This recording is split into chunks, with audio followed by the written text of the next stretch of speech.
Story 1. I always thought we were just friends, until his fiancée forced him to choose. But when everything fell apart, I realized we were closer than I ever knew. You never think betrayal will happen to you, until it does. For years, I believed in the life I had built, the relationships I nurtured, the people I loved. But trust is a fragile thing. You don't realize how easily it can be shattered until you're staring at the pieces, wondering how the hell you got here. It all started with Troy. He wasn't just my best friend, he was my brother in everything but blood. We met in 8th grade, bonded over bad cafeteria food and our shared love of classic rock. By high school, our trio was complete when we met Adam. The three of us became inseparable, the kind of friendship people envy. We weren't just close, we relied on each other. Life wasn't always kind to us. We had our fair share of family troubles, but that only made our bond stronger. I remember the summer before college when both Troy and Adam stayed at my house for a couple of months. Home wasn't exactly a safe place for them, so my folks took them in without hesitation. We weren't just friends at that point. We were family. Even after we went off to different colleges, the distance didn't break us. Every other day, without fail, we'd FaceTime, talking for hours like nothing had changed. We were surviving the transition, trying to hold on to the only constant we'd ever known: each other. Then, sophomore year rolled around, and that's when Troy met Emily. I remember when he first mentioned her. He had that stupid, love-drunk grin on his face, the kind that made it obvious he was smitten. Adam and I were happy for him. We knew that Troy deserved something good, someone who made him feel the way Emily apparently did. At first, everything seemed fine. Emily was nice enough when we met her, a little reserved, sure, but polite. I never sensed any hostility from her, not back then. Troy had been up front with her from the start. Adam and I were his people, and that wasn't changing, and she seemed to accept that. But things shifted over time. I started noticing how Emily reacted whenever Troy spent time with us. The way she'd quietly withdraw when we'd visit, how she'd barely engage in conversation. At first I chalked it up to her being shy, or maybe just not used to how intense our friendship was. But then I saw it. The bitterness in her eyes when Troy would laugh a little too hard at one of Adam's jokes, the stiffness in her posture when he'd lean against me on the couch, the way her jaw tightened whenever he said, "I love you" to us in passing. I ignored it. That was my first mistake. Over the years, Troy and Emily's relationship grew more serious, and so did the distance she put between him and us. It wasn't something sudden, more like a slow, creeping shift that we didn't notice until it was too late. Whenever we visited, Troy would spend more time with us than with her. He'd brush off our concerns, saying, "She sees me every day." You guys? Maybe once every 6 months. We let it go because we didn't want to rock the boat. But in hindsight, that was the beginning of the end. Then Adam was gone. His suicide blindsided us.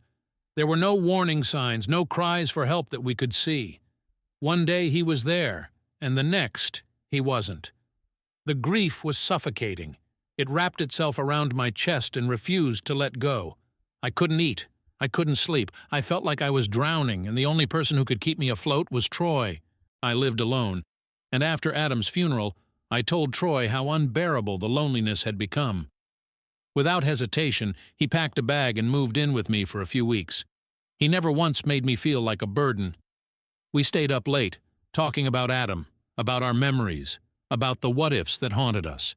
It was the only thing that made the pain bearable. Then Emily called. I remember the way Troy's face darkened as he answered the phone. I couldn't hear what she was saying, but I could see the tension in his shoulders, the way his hand clenched into a fist. And then I did hear her, because she was yelling loud enough that even I could make out the words. "You need to come home, now." Troy rubbed his temple. "Emily, I told you." "I don't care. You've been there for weeks. Do you think I'm stupid? I know what's going on." I sat up confused. Troy shook his head, his jaw tight. "Nothing's going on. I'm here because I need to be.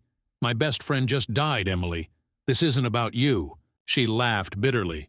"Not about me. You're living with her. You spend all your time with her. What am I supposed to think, Troy?" The realization hit me like a truck. "She thinks we're—" Troy was already saying it. "You think I'm cheating on you? You're choosing her over me again, and I'm done with it. Either you come home or we're done." The silence stretched between them thick and heavy. I held my breath. And then Troy said the words that changed everything. "That's not fair, Emily. If you can't understand that I need her right now, then maybe we're not meant to be together." Emily went quiet. Then, in a voice that was eerily calm, she said, "Fine, think about that," and hung up. Troy stared at his phone for a long time. Then he turned to me, his face unreadable. "She's going to need time."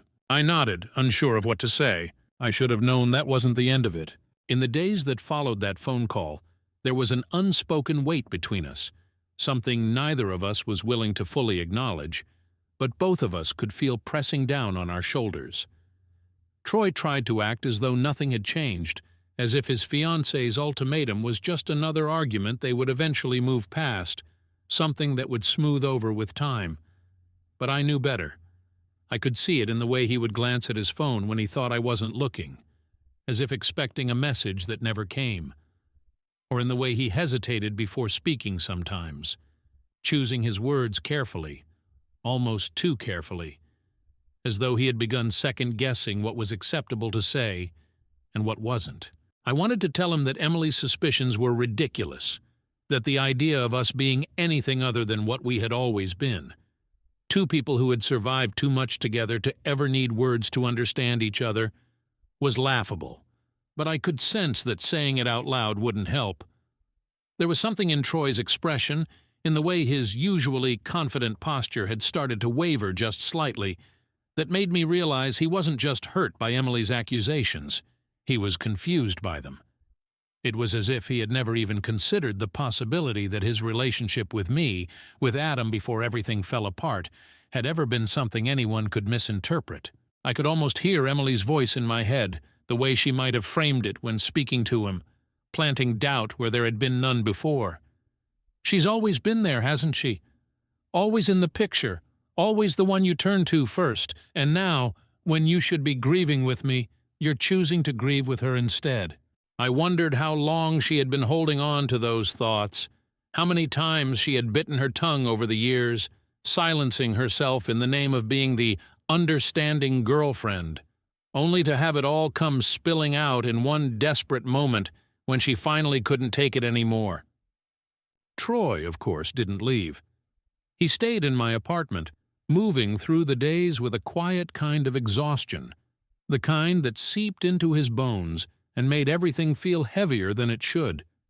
We tried to carry on as we had before, but there was an undeniable shift beneath the surface, something neither of us wanted to acknowledge, because acknowledging it meant that something had fundamentally changed.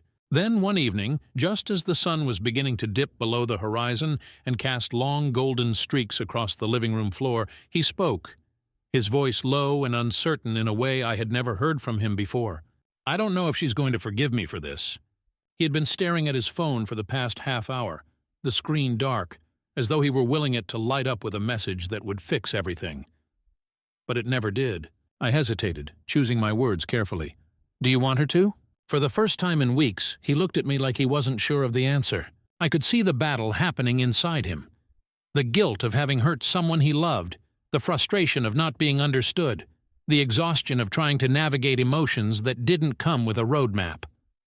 I knew he loved Emily.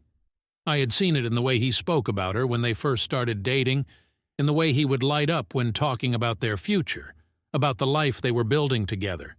But I also knew that love wasn't always enough.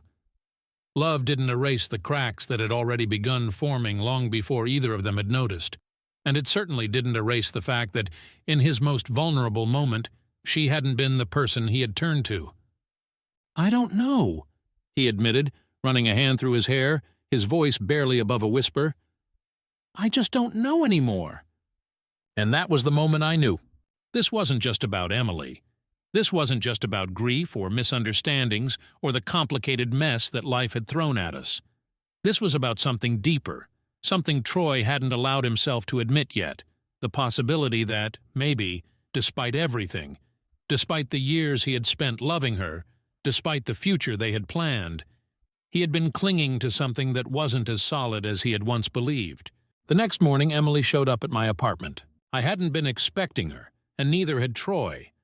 There was no warning, no text message saying she was on her way, just the sharp, insistent knock at the door that sent a ripple of tension through the room before I even opened it. She looked different from how I had last seen her.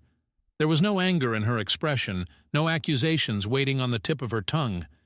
Instead, she just looked tired, like she hadn't slept in days, like she had spent too many nights going over every conversation, every interaction, trying to piece together when exactly things had started to go wrong. Troy was standing behind me, his body tense, his hands shoved deep into his pockets, but he didn't say anything. He just waited. Emily exhaled slowly, then met my gaze with an expression I couldn't quite place. "I need to talk to Troy," she said finally, and there was something in the way she said it that made it clear. This wasn't going to be a conversation about apologies or forgiveness. This wasn't about fixing things. This was about endings. I stepped aside, giving them space, but as I did, I couldn't help but feel the shift in the air, the way everything seemed to slow down for just a moment. I had spent years watching their relationship from the outside, watching the way they built something together, something that had once seemed unshakable. But now, as I saw them standing face to face, separated by more than just physical distance, I realized the truth. Some things don't break all at once. Some things unravel slowly, piece by piece, until there's nothing left to hold on to. And no matter how much you want to fix it, sometimes you have to accept that letting go is the only way forward. There's something eerie about knowing the moment things fall apart. That one instance when the weight of everything becomes too much, and the fractures that had been forming in the background suddenly splinter into something irreversible. Most of the time, you don't realize it's happening until long after, when you're standing in the wreckage, trying to piece together where it all went wrong. But this was different. I had the misfortune of witnessing it in real time, standing there like an outsider, watching the final unraveling of something that had, at one point, seemed unshakable. I didn't hear every word that passed between them, but I didn't need to. The way they carried themselves, the unspoken tension between them, the way Emily stood with her arms crossed tightly over her chest, as if physically bracing herself for what she already knew was coming. It said more than words ever could. There was no yelling, no dramatic accusations, just the quiet acceptance of two people who had reached the end of their road and were finally allowing themselves to see it for what it was. When Troy came back inside, he moved slowly, deliberately, like a man who had just put down something unbearably heavy and hadn't quite figured out how to stand without it yet. He didn't look at me right away, just ran a hand through his hair and let out a breath that sounded like it had been trapped inside him for years. I wanted to ask if he was okay, but the words felt useless. No one is okay after something like that. Even when you know it's the right thing, even when you know, deep down, that there was no other way, it still leaves you hollow. We didn't talk about it that night. We barely talked at all. Troy sat on the couch, staring at nothing in particular, and I sat beside him, close enough that he knew I was there, but not close enough to suffocate him with sympathy. There are some kinds of grief that don't need words, that can't be soothed with platitudes. This was one of them. In the days that followed, he didn't bring her up. Not once. And maybe that was what made it real, the absence of her name in our conversations, the way he avoided looking at his phone, as if he had finally resigned himself to the fact that there was no message coming, no last-minute fix, no way to go back to the life he had spent years building. Instead, he threw himself into distraction. He spent more time at work, took on extra shifts, filled every spare moment with something to keep his mind occupied. But I knew better than to think it meant he was fine. I saw the way exhaustion settled into his bones, the way his eyes lingered a little too long on the spaces where her things used to be, the way he would hesitate for just a second before locking the door behind him, as if he were expecting to hear her voice calling him back. And then one night, without warning, he said something that made my breath catch in my throat. "I don't know who I am without her." It wasn't dramatic, it wasn't self-pitying, it was just honest, and it hit me in a way I hadn't expected. Because for the first time, I realized that this wasn't just about a breakup. This was about losing a version of himself that had existed within that relationship. A version of him that had been shaped by years of shared experiences, inside jokes, morning routines, quiet moments that had once seemed insignificant, but now felt like ghosts haunting every corner of his life. I wanted to tell him that he was still him, that people don't just disappear when relationships end, that he was more than who he had been with her. But the truth was, I understood what he meant in a way that I didn't want to admit. Because when Adam died, I had felt the same way. It was a different kind of loss, but the aftermath was the same. The sense that something fundamental had shifted, that the person you used to be no longer made sense in the absence of the person who had shaped so much of your world. And maybe that was the real reason we had clung to each other so desperately in the months following Adam's death. Maybe it wasn't just grief that had kept us tethered together, but the unspoken fear that without each other, we might lose ourselves completely. But even as I thought it, I realized something else, something that had been creeping at the edges of my mind ever since Emily first made her accusation. If I had been in her place, would I have seen it differently? Would I have questioned why, of all people, Troy had chosen to lean on me instead of the woman he had planned to spend his life with? Would I have resented the way we moved in sync, the way our friendship had blurred the lines between platonic and something harder to define? I didn't want to think about it, because the truth was, I had never considered it before. I had never once questioned what Troy meant to me, because I had always believed that friendships could be just as deep, just as meaningful, just as unbreakable as romantic relationships. But now, for the first time, I wondered if I had been naive to think that other people wouldn't see it differently. And maybe, just maybe, that was why Emily had felt so threatened. I didn't tell Troy any of this. He had enough to deal with. But the thought lingered, sitting in the back of my mind like an unanswered question I wasn't ready to face. And then, just when I thought things were finally settling, just when I thought we had reached some sort of quiet understanding of where we stood in the wreckage of everything that had happened, something else happened. Something I never saw coming. First update. It's strange how life has a way of catching you off guard. How just when you think the dust has finally settled, just when you begin to believe you can start stitching yourself back together, something unexpected comes along and rips open wounds you weren't even aware were still healing. I had assumed that after everything, the loss, the breakups, the distance that had been forced between Troy and Emily, the way we had both been left standing in the aftermath of choices neither of us had ever anticipated making, we would finally be able to move forward slowly but surely in whatever form that took. But life rarely follows the path you expect it to, and when the next shift came, I realized that what I had thought was an ending was really just another beginning, one that neither of us had seen coming. It started with something small, something so seemingly insignificant that at first I barely registered it as anything worth noticing.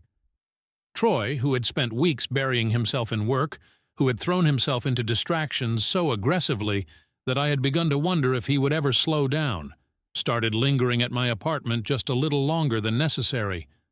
It wasn't obvious at first, just an extra half hour after dinner, a hesitation before leaving, an excuse to stick around for one more beer, one more conversation, one more episode of whatever show we had absent-mindedly put on in the background as a way to fill the silence. And I didn't think much of it because why would I?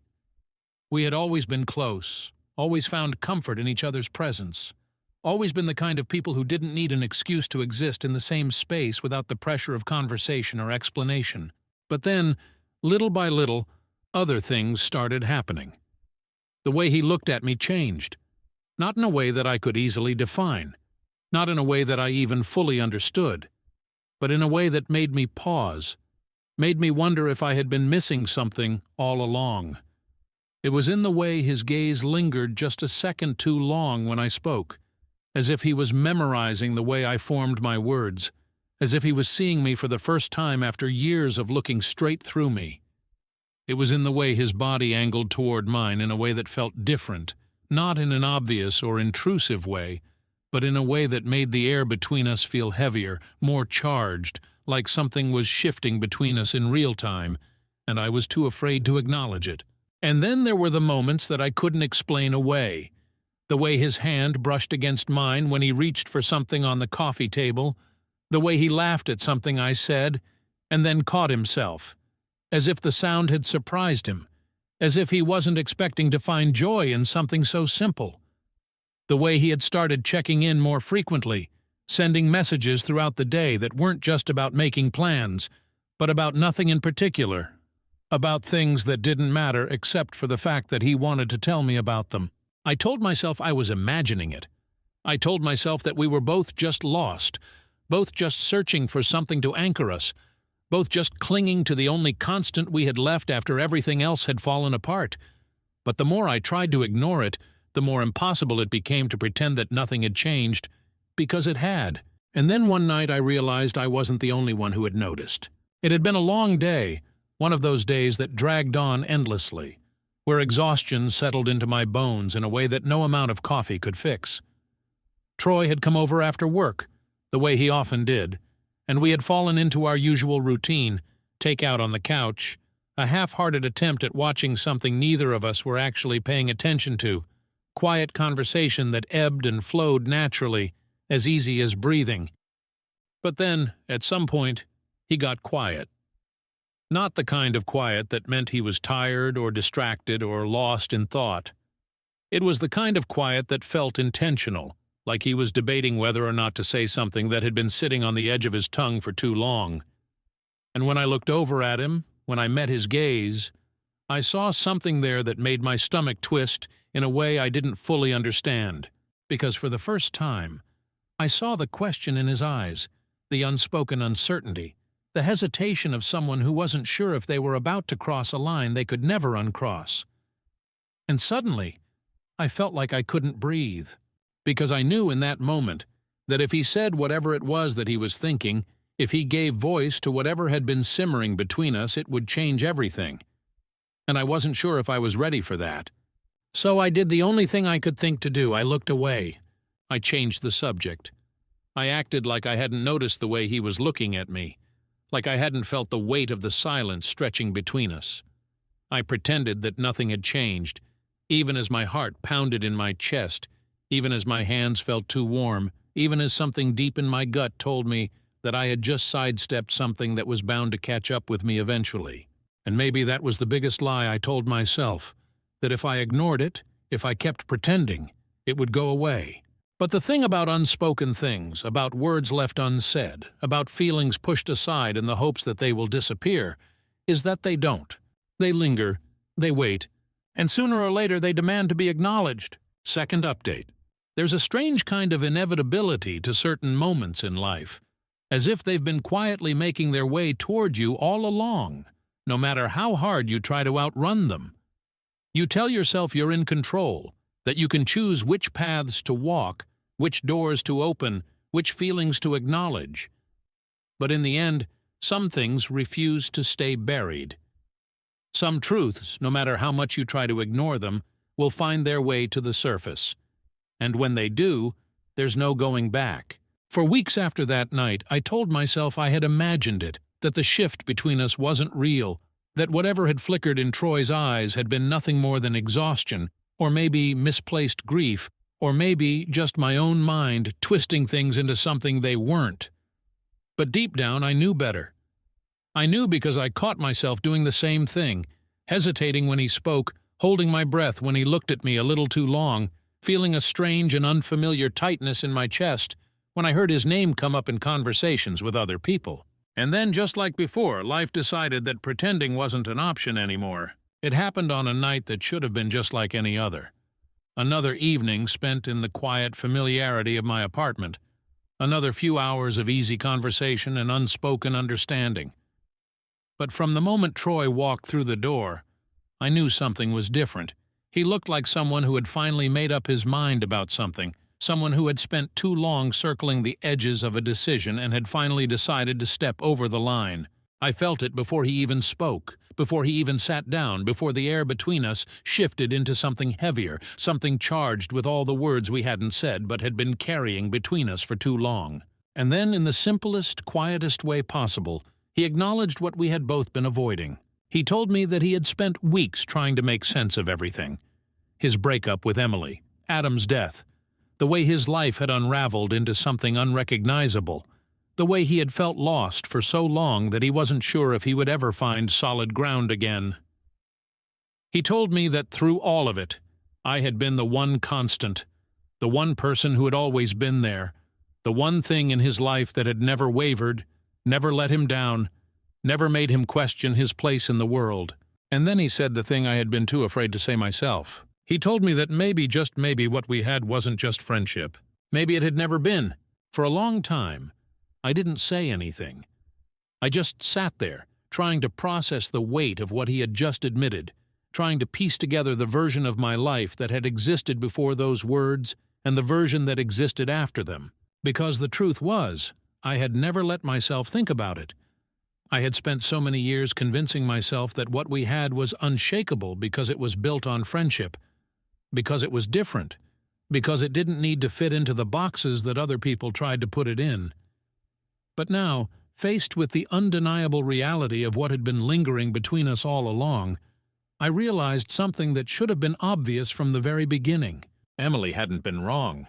She had seen something I had refused to acknowledge, something that had been woven into the fabric of my relationship with Troy for years, something that had been waiting for the right moment to make itself known. And now here it was. But knowing the truth and accepting it are two very different things. For a long time, I had built my identity around the idea that love wasn't always romantic, that some connections were stronger than that friendship could be just as deep, just as defining, just as life-altering as any love story. And maybe in some ways, that was still true. But standing there, looking at Troy, I realized that sometimes the lines between love and friendship weren't as clear-cut as I had always believed. Sometimes they blurred. And sometimes the people you had spent your whole life believing were one thing turned out to be something else entirely. I could have denied it. I could have told him that he was just confused, that he was looking for something to hold on to in the aftermath of everything he had lost. I could have told him that we were better off keeping things as they were, that we had already lost too much, that risking what we had was a mistake. But I didn't, because deep down I knew the truth. I had known it all along. So instead of pulling away, instead of shutting him out, instead of pretending that nothing had changed, I let myself sit with the weight of it. I let myself acknowledge the possibility that maybe, just maybe, the thing we had been searching for had been right in front of us the whole time. And for the first time in what felt like forever, I stopped running. I stopped pretending. I let myself imagine what it would mean to say yes. And in that moment, I realized something I had never let myself believe before. Some love stories don't begin the way you expect them to. Some love stories don't fit into the narratives we've been told. But that doesn't mean they aren't real. That doesn't mean they aren't worth it. And maybe, just maybe, this was one of them. Story 2. My fiancée left me for my brother on our wedding day, with my parents' full support. Now she's trapped in a controlling marriage. They say the worst betrayals come from those you trust the most. But until it happens to you, until you're standing knee-deep in the wreckage of a life you thought was solid, you never truly understand what that means. Looking back, the signs had always been there, like cracks in the foundation of a house that only reveal their full extent when the whole structure comes crashing down. But love, real or imagined, has a way of making you blind to the truth, convincing you to ignore the things that should have sent you running in the opposite direction. 2 years ago, I was a man who had everything figured out. I was 35 in a stable career, and on the verge of marrying the woman I believed was my soulmate. Alexandra, Alex as I had always called her, was the kind of person who could walk into a room and make it feel brighter, someone who carried herself with an effortless charm that made people want to be around her. I had met her at a tech convention years earlier, where I was representing my company as a senior software developer, and she was there as a marketing executive. It had only taken a single conversation to realize that we spoke the same language, one of late-night debates about obscure science fiction, passionate discussions about the future of artificial intelligence, and a shared love for independent video games. We had talked for 6 hours that first night, so long that the restaurant staff had to nudge us toward the door as they prepared to close. For 5 years, I built my world around her, convincing myself that we were heading toward something solid, something permanent. Together, we had created a future that felt real, a home in a quiet Boston suburb weekend road trips to the mountains, endless discussions about what we would name our kids, even though we had always agreed we weren't in a rush. I had never once questioned her loyalty, never doubted the sincerity in her voice when she told me she loved me. But there were things, small things, that I should have seen for what they were. There was the way she spoke to waiters at restaurants, never outright rude, but always laced with an air of superiority, as if she saw herself as someone who existed on a different plane than the people serving her. Then there were the lies, the little ones at first, easy to dismiss, easy to explain away. She would say she was out with friends when she was actually working late, or mention an old colleague in passing without revealing just how often they had been in contact. And there was something else, something more insidious, her uncanny ability to make everything about her. When I was going through a rough patch at work, struggling with a particularly difficult project, she had listened, nodded, and then somehow turned the conversation back to her frustrations, her stress, her problems. It was always like that. She never truly apologized when she hurt me. Instead, she found a way to justify it, to turn herself into the victim. But I had told myself that relationships required compromise, that no one was perfect, that love meant accepting the flaws along with the good. I should have also seen the warning signs in my family, in the dynamics that had shaped me long before Alex ever entered my life. My older brother Nathan had always been the golden child, the one who could do no wrong in our parents' eyes. While I had taken a steady, respectable job in IT, Nathan had built his own tech empire, turning a small startup into a multi-million-dollar business by the time he was in his early 30s. My parents never hid their preference, never missed an opportunity to remind me of all the ways I fell short. "Why can't you be more like Nathan?" was a question I had been hearing since I was old enough to understand what it meant to never quite measure up. I had spent years trying to carve out my own space, trying to prove that I was more than just Nathan's brother, but no matter what I did, no matter how much I achieved, he was always the one they held up as the standard. And Alex had noticed. She had seen the way my parents spoke about him, the way their eyes lit up when he shared stories about his latest business ventures. She had laughed at his jokes a little too enthusiastically, engaged him in conversations that seemed to last longer each time we visited my parents' house. I had chalked it up to admiration, to simple curiosity. After all, Nathan had a way of drawing people in, of making them feel important in his presence. But now, looking back, I wonder if it had started long before I had any reason to suspect. The night before the wedding, everything had seemed perfect. I had been staying at a hotel with my groomsmen, going over last-minute details, making sure everything was in place. Alex had texted me late that evening, a simple message: "I can't wait to marry you tomorrow." I had read those words at least a dozen times, letting them settle deep into my bones, never once suspecting that within hours my entire world would come undone. Then, an hour before the ceremony, my phone rang. Alex's voice was distant, detached, as if she were delivering a business decision rather than the single most devastating piece of news I had ever received. She said she couldn't go through with it, that she had been thinking about it for a while and realized she was making a mistake. And then, the part that made my blood turn to ice, she had been seeing someone else. "Nathan?" For months, and my parents had known. I had stood there, gripping the phone so tightly that my knuckles turned white, feeling the weight of it all crash down on me at once. I couldn't breathe, couldn't think. She hadn't even tried to soften the blow, hadn't given me some weak excuse or begged for my understanding. She had simply laid it out in front of me as if expecting me to nod and accept it. When I arrived at the wedding venue, still in a daze, my mother had looked at me with something that might have been pity. But there was no real remorse in her voice when she said, "It's for the best. You wouldn't want to marry someone who doesn't truly love you." As if she hadn't known all along. As if she hadn't been complicit in the biggest betrayal of my life. And Nathan? He wasn't even there to face me. I had lost my fiancée, my family, and my dignity, all in the span of a single morning. And the worst part? None of them seemed to think they had done anything wrong. It's strange how a single moment can redefine everything you thought you knew about your life. How a single revelation can shatter not just your heart, but your sense of reality itself, leaving you standing in the wreckage of what used to be, unable to comprehend how it all crumbled so easily. I remember staring at my phone for what felt like an eternity, my mind refusing to accept the words I had just heard, my body frozen in place as if moving would somehow make it all real, as if staying still could turn it into some kind of fever dream I would eventually wake up from. But there was no waking up, no rewinding time, no undoing what had already been set in motion. My fiancé had chosen my brother. My parents had known. And I was the last to find out, not because they couldn't tell me sooner, not because they hadn't had the opportunity, but because, to them, my pain was secondary, an afterthought, something to be dealt with in the aftermath rather than considered beforehand.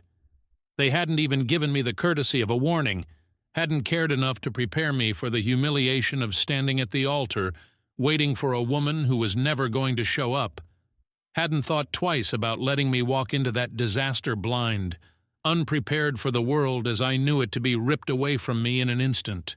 Somewhere in the haze of disbelief, I remember realizing that I was supposed to be leaving for the venue soon, that there were people waiting, guests arriving, a carefully planned ceremony unfolding without its main participant. My groomsmen stood in the hotel room with me, their faces shifting between concern and uncertainty, clearly unsure of what to say, how to react, what kind of support I needed when the situation was beyond anything any of us could have ever imagined. Someone, maybe my best friend, maybe my cousin, I couldn't even register who, suggested that we go anyway, that I at least make an appearance to explain, to prevent the kind of speculation that would undoubtedly follow if I simply disappeared without a word. And so, like a man walking to his own execution, I got into the car, my mind blank, my hands trembling, my chest tight with something that wasn't quite anger yet, wasn't quite sorrow, but something heavier, something worse, something that sat in the pit of my stomach like a stone that refused to move.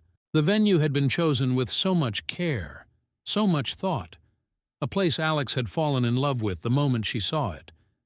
A sprawling vineyard nestled against the mountains, with golden sunlight filtering through the leaves, and a gentle breeze that carried the scent of fresh earth and blooming flowers. It had been perfect, had felt like the kind of place where a new beginning could take root, where love could be celebrated in all its sincerity. But as I stepped out of the car that day, all I could see was a place that now meant nothing, a place that had once been a dream but had turned, in the space of a single phone call, into nothing more than a cruel joke. I don't know what I had expected when I walked in, sympathy, shock, even outrage on my behalf, but what I hadn't expected was the almost businesslike efficiency with which my parents were already handling the situation. My mother, ever composed, was standing near the entrance, speaking in hushed tones to the wedding coordinator, making arrangements, smoothing things over as if this were nothing more than an inconvenient scheduling mishap, rather than the complete destruction of her son's future. My father, arms crossed, had the kind of expression that suggested he had already moved on from whatever unpleasantness had transpired, that he was merely there to manage logistics, to ensure that no unnecessary drama unfolded. And when my mother turned to me, her eyes scanning my face as if assessing how much of a scene I was about to make, her words weren't of comfort, weren't of apology, weren't of regret. She told me, in that quiet, matter-of-fact way of hers, that I wouldn't want to marry someone who didn't truly love me, that it was better this way, that Alex had only realized the truth a little later than she should have. As if I should be grateful, as if this was a favor, as if the humiliation of being left on my wedding day was something to be thankful for, rather than something that would brand itself into my memory, leaving a scar I would carry for the rest of my life. And in that moment, something inside me broke. Not in the loud, dramatic way people imagine heartbreak to be, not in the way that leads to shouting or pleading or desperate bargaining.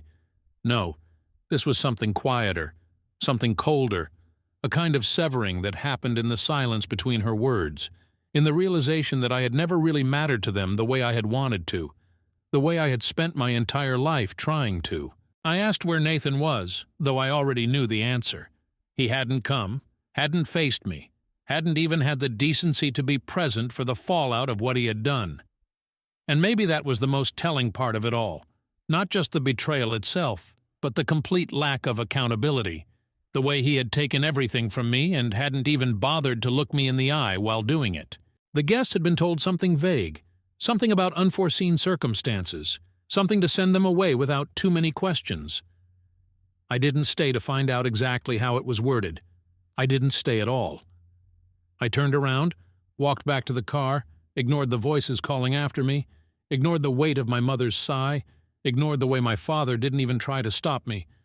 I drove until the vineyard disappeared behind me, until the mountains faded into the distance, until the carefully curated life I had built with Alex felt like something that had happened to someone else, in another world, in another lifetime. And when I finally stopped, when I finally pulled over on the side of some unfamiliar road, staring at a horizon that looked just as empty as I felt, I realized something else, something almost worse than the betrayal itself.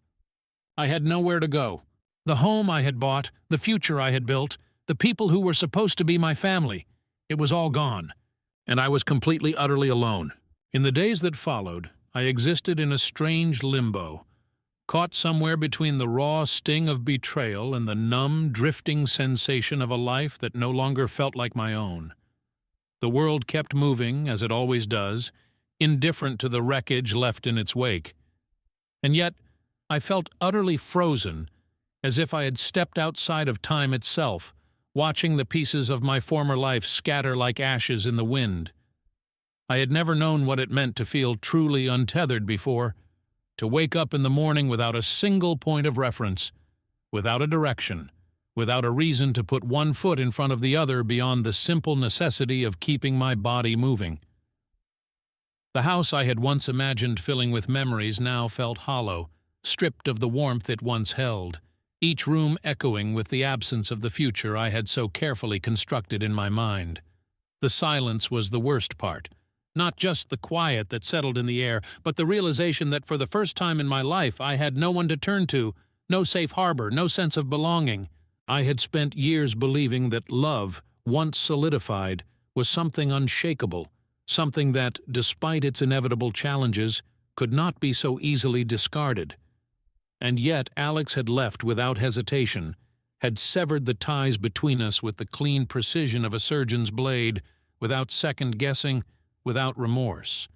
And my family, the very people who should have been my foundation, had not only condoned it but had stood by, unaffected, as if my pain was little more than an unfortunate inconvenience, a minor side effect of a decision that had already been made long before I was given the courtesy of knowing.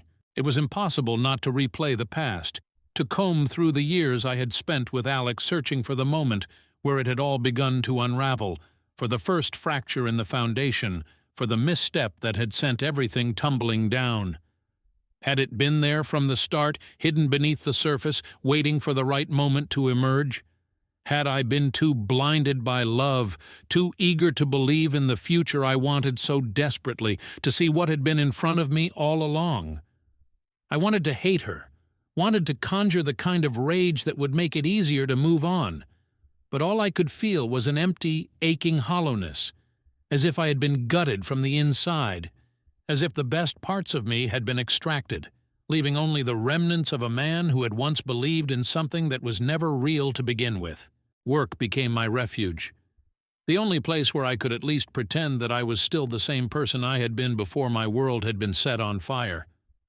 I buried myself in projects, stayed late at the office long after my coworkers had gone home, let the relentless logic of coding and problem-solving become the only thing that mattered, the only thing that still made sense. Numbers were predictable. Algorithms followed rules.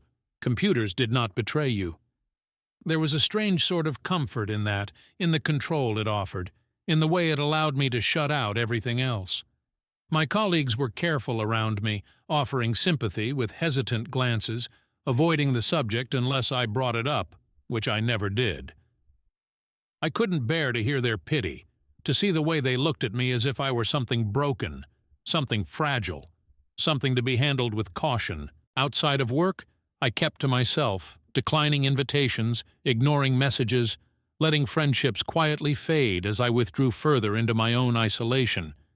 The idea of socializing, of engaging in casual conversations while pretending that I wasn't unraveling inside, felt exhausting, unbearable even. I told myself that solitude was what I needed, that it was the only way to heal, but in truth I wasn't sure if I was healing at all. It felt more like I was drifting, waiting for something, though I had no idea what.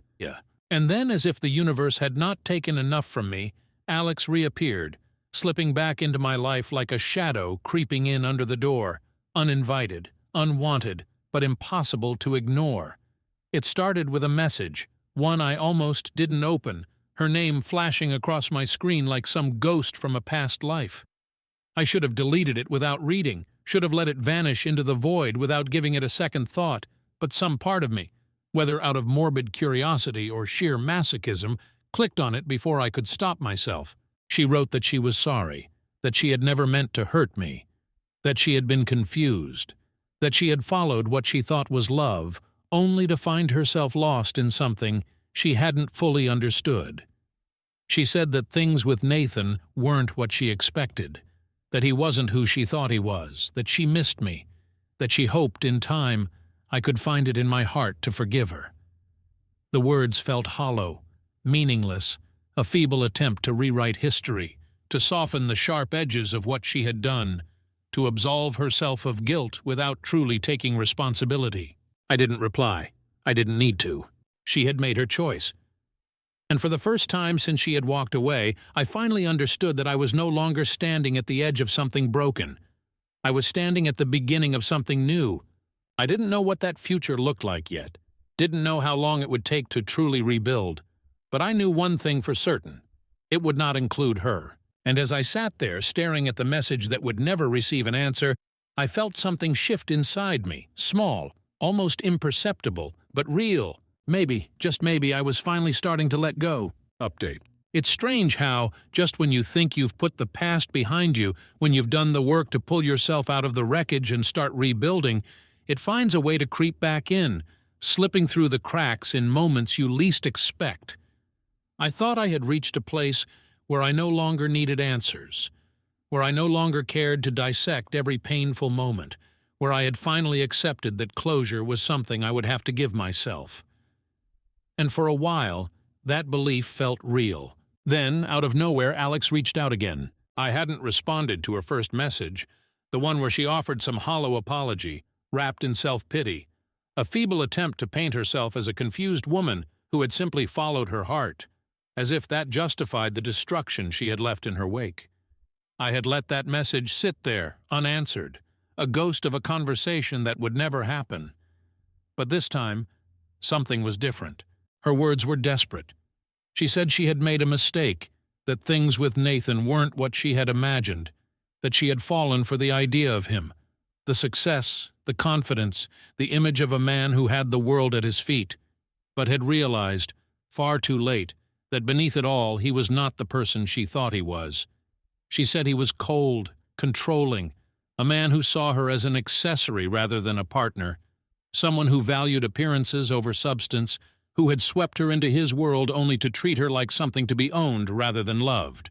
And then, the part that almost made me laugh in disbelief, she said she missed me, as if those words could erase the past, as if saying them could somehow rewind time, undo everything that had been broken, turn back the clock to a version of us that no longer existed. But it wasn't just Alex who resurfaced. A few days after her message, my mother called. The first time I let it go to voicemail, not ready to hear whatever justification or half-hearted olive branch she was prepared to extend. The second time I almost ignored it again, but something in me, curiosity, anger, maybe just the need to finally hear it for myself, made me pick up. She acted as though no time had passed, as though the months of silence between us had been nothing more than a minor pause in our relationship, rather than the result of an unforgivable betrayal. She said she had been thinking about me, that she hoped I was doing well, and then, without hesitation, she slipped into the real reason for her call. Nathan and Alex were falling apart. The perfect couple, the ones she had stood by, the ones she had chosen over me, were unraveling. My mother spoke carefully as if she were testing the waters, gauging whether there was room for sympathy, for reconciliation, for a return to the family she had so easily cast me out of when it suited her. She said that things hadn't worked out the way everyone had hoped, that Nathan was under a lot of stress, that Alex was struggling, that perhaps in time I could understand that mistakes were made, but that family was still family. I couldn't stop myself from laughing. It wasn't anger. It wasn't even bitterness. It was something colder, something quieter, a realization so sharp and sudden that it almost felt like relief. They had expected me to be waiting. They had thought that, after everything, I would still be standing at the edge of their lives, hoping for an invitation back in, eager to forgive, desperate to belong. They had assumed that my absence had been temporary, that I was simply waiting for the right moment to come home, to let the past be swept under the rug like every other uncomfortable truth they had chosen to ignore. But I wasn't that person anymore. So I told my mother the truth. I told her that I had spent too many years measuring my worth by their approval, by their affection, by the scraps of validation they occasionally threw my way. I told her that I had spent my entire life being the afterthought, the backup plan, the son who was never quite enough. And then I told her that I was done. I was done waiting, done hoping, done pretending that there was anything left to salvage. And as I hung up the phone, as I sat in the quiet of my apartment, I felt something I hadn't felt in a long time. Freedom. For the first time, I wasn't the one being left behind. I was the one walking away.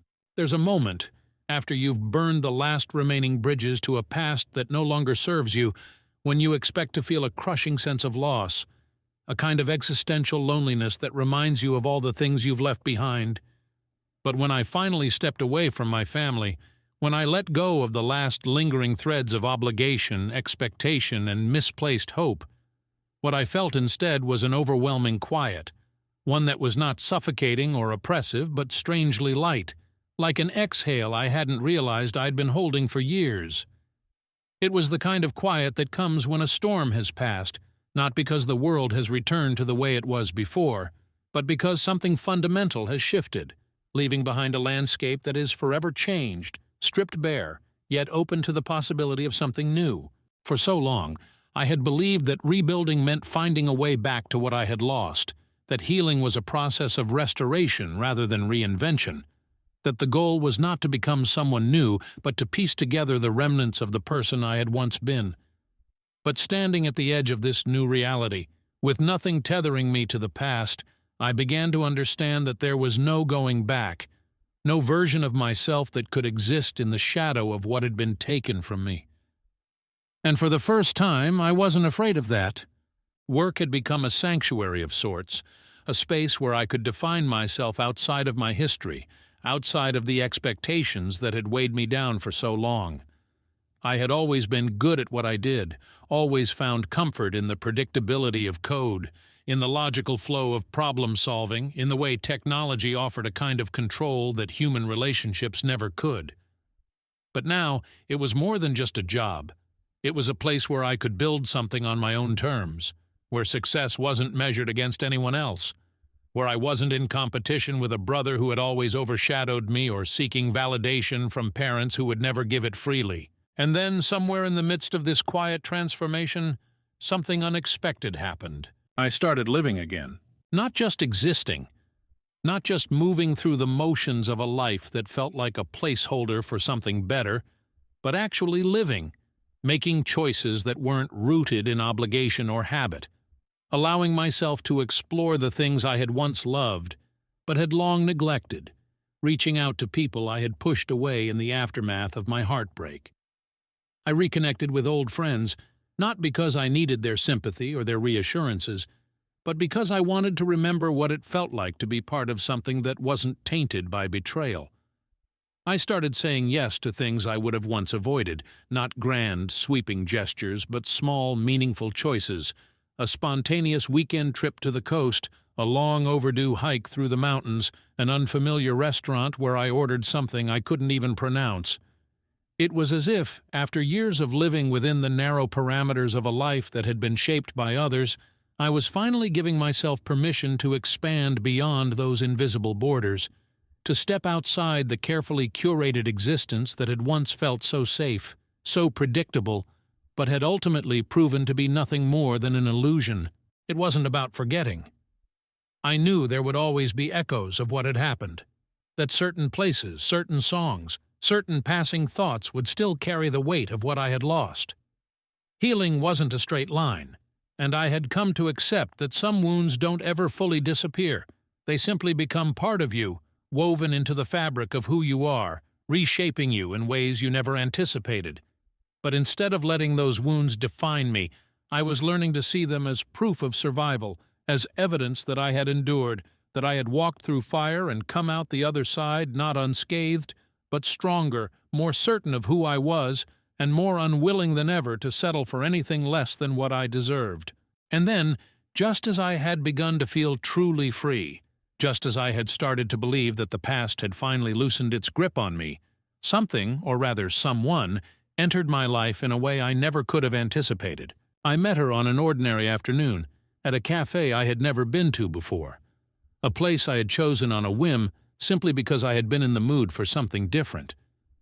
She wasn't someone I had been looking for, not someone I had even considered wanting, because for so long I had convinced myself that I wasn't ready, that love, if it ever found its way back to me, was something that would happen far in the distant future, after I had finished healing, after I had rebuilt myself into someone who could trust again.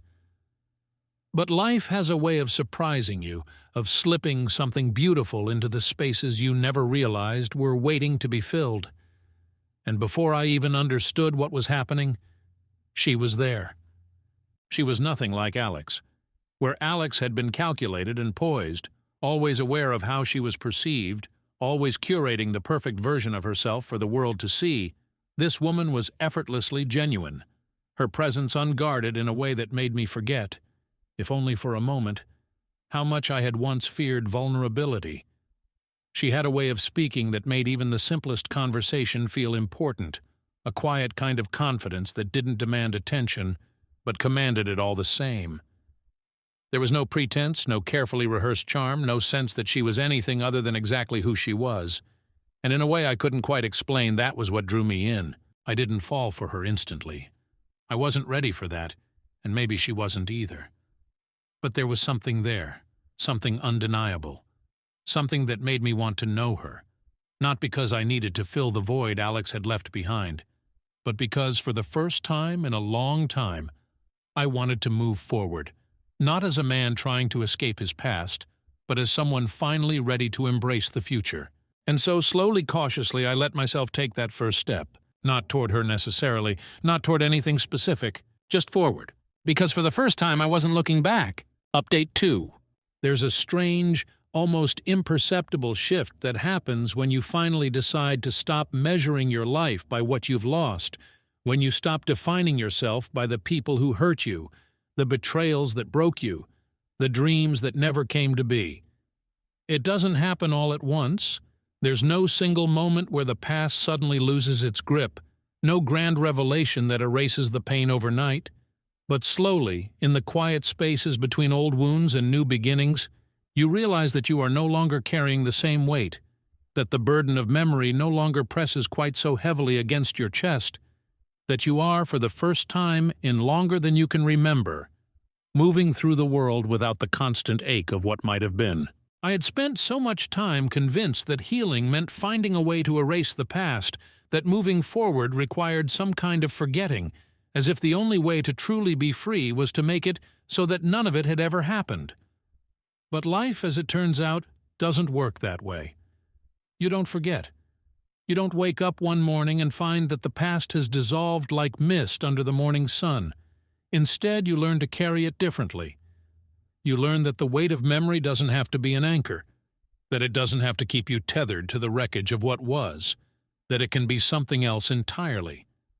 A reminder of where you've been, a testament to what you've survived, a quiet acknowledgement of the person you once were and the person you have become.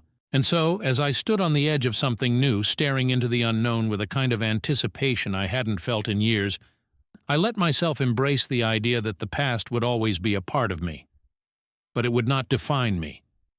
I let go of the need for retribution, the desire for closure that would never come, The belief that I needed an apology or an explanation or some kind of validation to move on. The truth was, I didn't need any of it. The only thing I needed was this moment, this breath, this quiet certainty that I was finally free. There were still remnants of the old wounds, of course, shadows that lingered in certain places, in certain thoughts, in certain fleeting moments when I caught a glimpse of a memory I hadn't expected to resurface. But they no longer had the same power over me. They no longer pulled me under. They no longer defined the shape of my days. Instead, my life had begun to take on a new shape, one that felt less like a desperate attempt to rebuild what had been broken, and more like the creation of something entirely different, something that was mine in a way nothing had ever been before. My work, once an escape, had become something I genuinely loved again, no longer a refuge from my pain, but a space where I could challenge myself, push myself, grow in ways I had never prioritized before. My friendships, strained in the aftermath of my downfall, had slowly begun to mend, strengthened by the understanding that real connection wasn't about showing up only in the good times, but in the moments when everything felt impossible. And then, of course, there was her. She had come into my life so quietly, so unexpectedly, that for a long time I hadn't even realized what was happening, hadn't recognized the way something was shifting inside me, hadn't acknowledged that for the first time in years I wasn't just existing, I was feeling again. It wasn't the all-consuming, blinding kind of love that takes over your world in an instant, nor was it the reckless abandon of something built on need rather than choice. It was slow, steady, something that grew in the spaces between laughter and conversation, in the way she challenged me without ever making me feel small, in the way she listened, not just to my words, but to the silences in between. And maybe that was the biggest difference. With Alex, love had always felt like something I had to prove, something I had to earn, something that came with conditions and expectations and the unspoken pressure to be enough. But with her, it was effortless. There was no proving, no striving, no sense that I needed to be anything other than exactly who I was. For the first time, I understood what love was supposed to feel like. And so as I stood at the threshold of this new chapter, as I looked ahead at a future that was entirely unwritten, I allowed myself to embrace the simple, undeniable truth that had taken me so long to accept. I had survived. I had let go. I had found something worth moving forward for, not in spite of the past, but because of it. And for the first time in my life, I wasn't afraid of what came next. Because whatever it was mine. Story 3. Eta for refusing to let my kids back into my life after they chose money over me, ignored me for years, and only returned when they needed something. There's a certain kind of pain that doesn't just live in your heart. It settles deep into your bones, weaving itself into every breath you take, every thought you have, every moment you wish you could forget. It's the kind of pain that lingers, that refuses to dull over time, that no amount of distraction or self-reassurance can erase. That's the pain I've been carrying for the past 8 years, and no matter how much I tell myself I've moved on, it still finds ways to remind me that it never truly left. I never thought my life would turn out this way. If you had told me a decade ago that I'd be sitting here, looking back at the wreckage of what was once my family, I would have laughed, shaken my head, said something about how, sure, marriage has its ups and downs, but at the end of the day, love is supposed to mean something. Commitment is supposed to mean something. But as it turns out, not everyone sees it that way.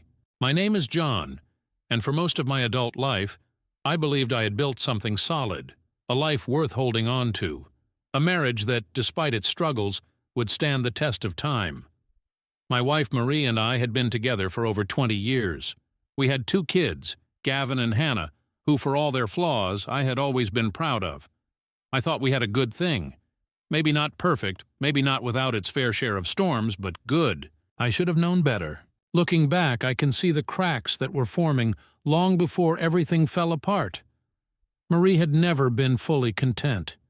She wanted more money, more comfort, more of the kind of life that made other women jealous. And me? I was a high school baseball coach. I wasn't pulling in 6 figures, wasn't climbing any corporate ladders, wasn't handing her luxury vacations or diamond bracelets. but I loved what I did.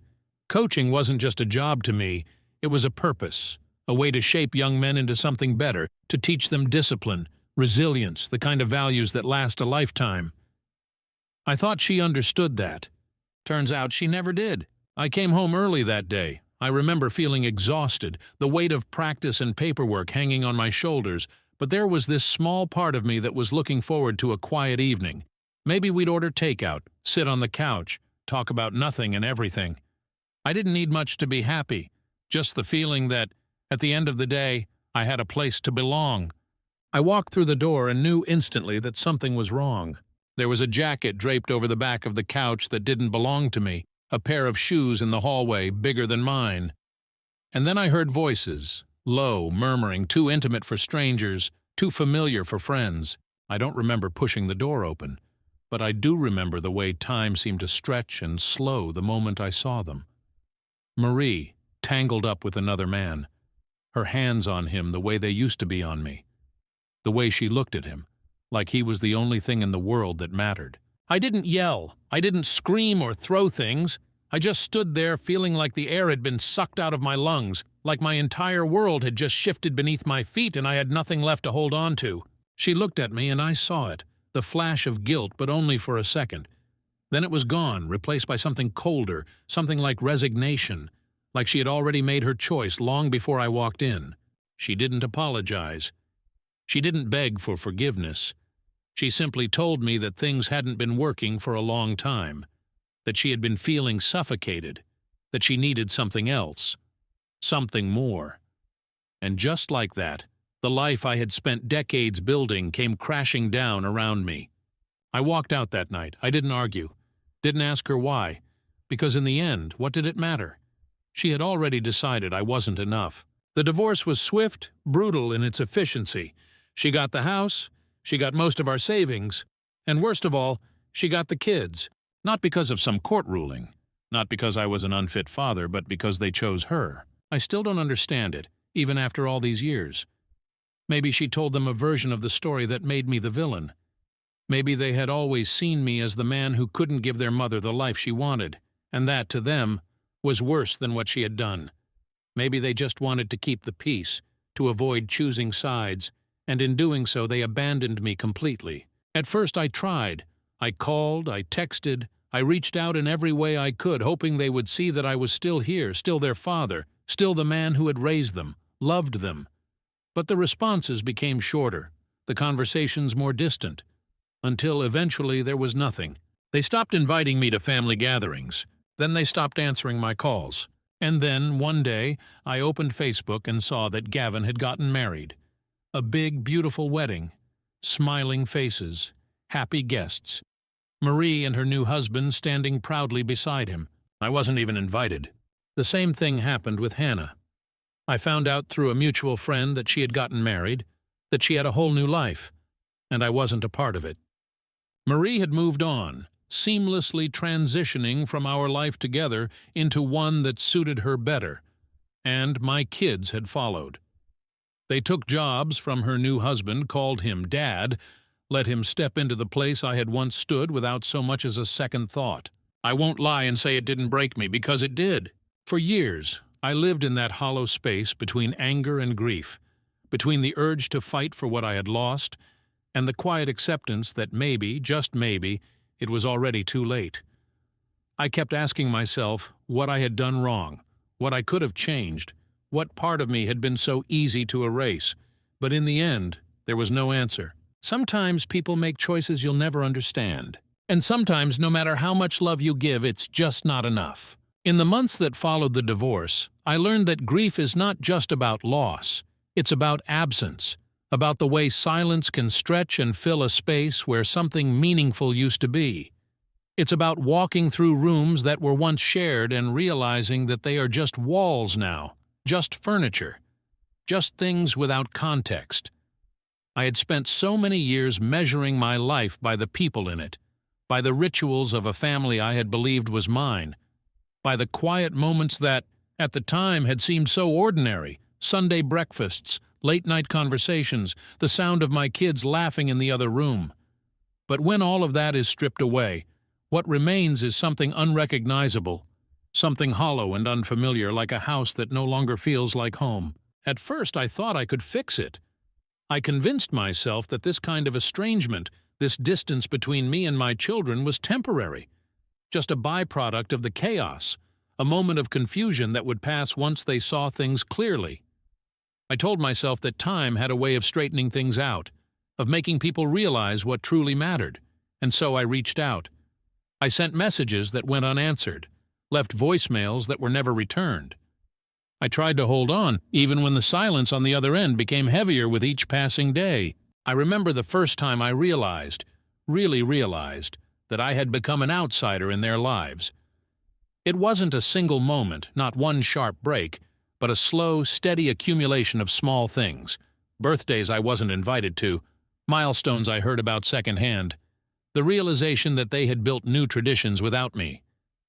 I would hear from mutual friends that Gavin had landed a new job, that Hannah had moved into a new house, that they were thriving in a world where I no longer existed. It was disorienting, this feeling of watching from the outside, of knowing that the people I had raised, the children I had loved more than anything, had chosen to move forward without looking back. For a while I told myself that maybe this was just their way of coping, that maybe they needed space to process everything. But deep down, I knew the truth. They had made their choice. And it wasn't me. I had always thought that love was enough, that the years spent coaching Gavin's Little League games, helping Hannah with her homework, tucking them in at night with stories and whispered reassurances, had built something unbreakable. But love, as it turns out, is not a shield against betrayal. It does not guarantee loyalty. It does not ensure that the people you give your heart to will keep it safe. Marie had moved on effortlessly, stepping into her new life with the kind of ease that made it seem as though the years we had spent together had been nothing more than a prelude to something better. And somehow, my children had followed her lead. They had embraced her new husband, a man they had once barely known, with an openness that they had never extended to me after the divorce. It was as if I had been rewritten in their story, my role diminished to that of a distant memory, a footnote in a life they no longer felt connected to. The worst part wasn't the rejection itself. It wasn't even the way they had so seamlessly replaced me. It was the realization that, despite everything, I still missed them. I still wanted to be their father. I still wanted to be part of their lives. But I couldn't force them to want the same. I spent those first few years drifting, untethered from the life I had once known. I went to work, came home, sat in an empty house that no longer felt like it belonged to me. The walls seemed quieter, the air heavier, the nights longer. I told myself that I had to keep moving forward, that I had to find something new to hold on to, but the truth was I didn't know how. It wasn't until I hit rock bottom that I realized I had to make a choice. I could keep chasing something that had already left me behind, keep waiting for people who had no intention of turning back, or I could start building something for myself, something that didn't depend on the approval or acceptance of others. And so I chose to start over. I had spent years defining myself by what I had lost, by the roles that had been taken from me: husband, father, provider. But those titles no longer fit. They were relics of a past that no longer existed. I needed something new, something that belonged solely to me. I started small. I focused on my work, poured myself into coaching with a new kind of intensity, the kind that came not from obligation but from the need to find purpose again. I stopped checking my phone for messages that would never come. I stopped looking at old photos, stopped replaying conversations in my head, stopped waiting for an apology that I knew would never arrive. And little by little the weight began to lift. I found comfort in the small victories, in the steady rhythm of a life rebuilt. I reconnected with old friends, took up hobbies I had long abandoned, allowed myself to enjoy the simple pleasures of solitude rather than fear them. And for the first time in years, I began to feel like I was no longer just existing, I was living. But just when I thought I had finally left the past behind, when I had convinced myself that I no longer needed the people who had walked away, they came back. It started with a phone call. Gavin, after 8 years of silence, reaching out as if the time between us had been nothing more than a brief intermission. There was something in his voice that I couldn't quite place, not warmth, not regret, but something calculated, something rehearsed. He told me he had been thinking about me, that he wanted to reconnect, that it was time to put the past behind us. And for a moment, just a fleeting second, I let myself believe it. But then came the questions, the careful probing, the subtle mentions of my business, my financial success, the things that I had built in the years since they had last spoken to me. And suddenly it all became clear. They weren't reaching out because they missed me. They were reaching out because they needed something. It's a strange thing, the way time stretches and contracts depending on the weight of what you carry. The first year after the divorce had crawled by, each day heavy with the suffocating silence of an empty home, the echo of laughter that no longer filled the rooms, the absence of voices that had once defined my purpose. I remember how the days blurred into one another, how I'd wake up every morning with that brief, blissful moment where I had forgotten that I wasn't a husband anymore, that I wasn't really a father in any tangible way, that the life I had built had unraveled before I had even realized I was losing it. But then reality would settle in, slow and merciless, and I'd feel the weight of it all over again. At first I tried to hold on. I reached out more times than I care to admit, left messages that were never returned, sent texts that sat unread. Every attempt was met with silence, a void where my children's love had once been. I told myself that maybe they just needed time, that they were caught in the middle, confused, unsure of how to navigate the wreckage their mother had created. I convinced myself that if I was patient, if I gave them space, they'd come back to me eventually. But time has a cruel way of proving you wrong, of stripping away illusions until you are left with nothing but the truth, raw and unfiltered. And the truth was, they had made their choice. It wasn't an easy thing to accept, that kind of rejection. It wasn't like losing a friend, or even like the betrayal of a spouse. It was something deeper, something that shook the very foundation of who I was.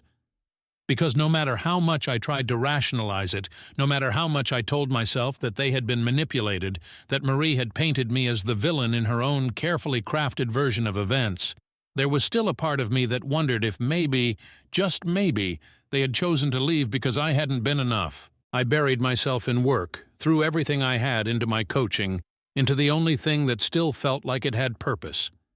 I spent long hours at the field, guiding my players, watching them grow, finding solace in the idea that, even if I had failed as a father in my own home, maybe I could still be something meaningful to someone else's kid.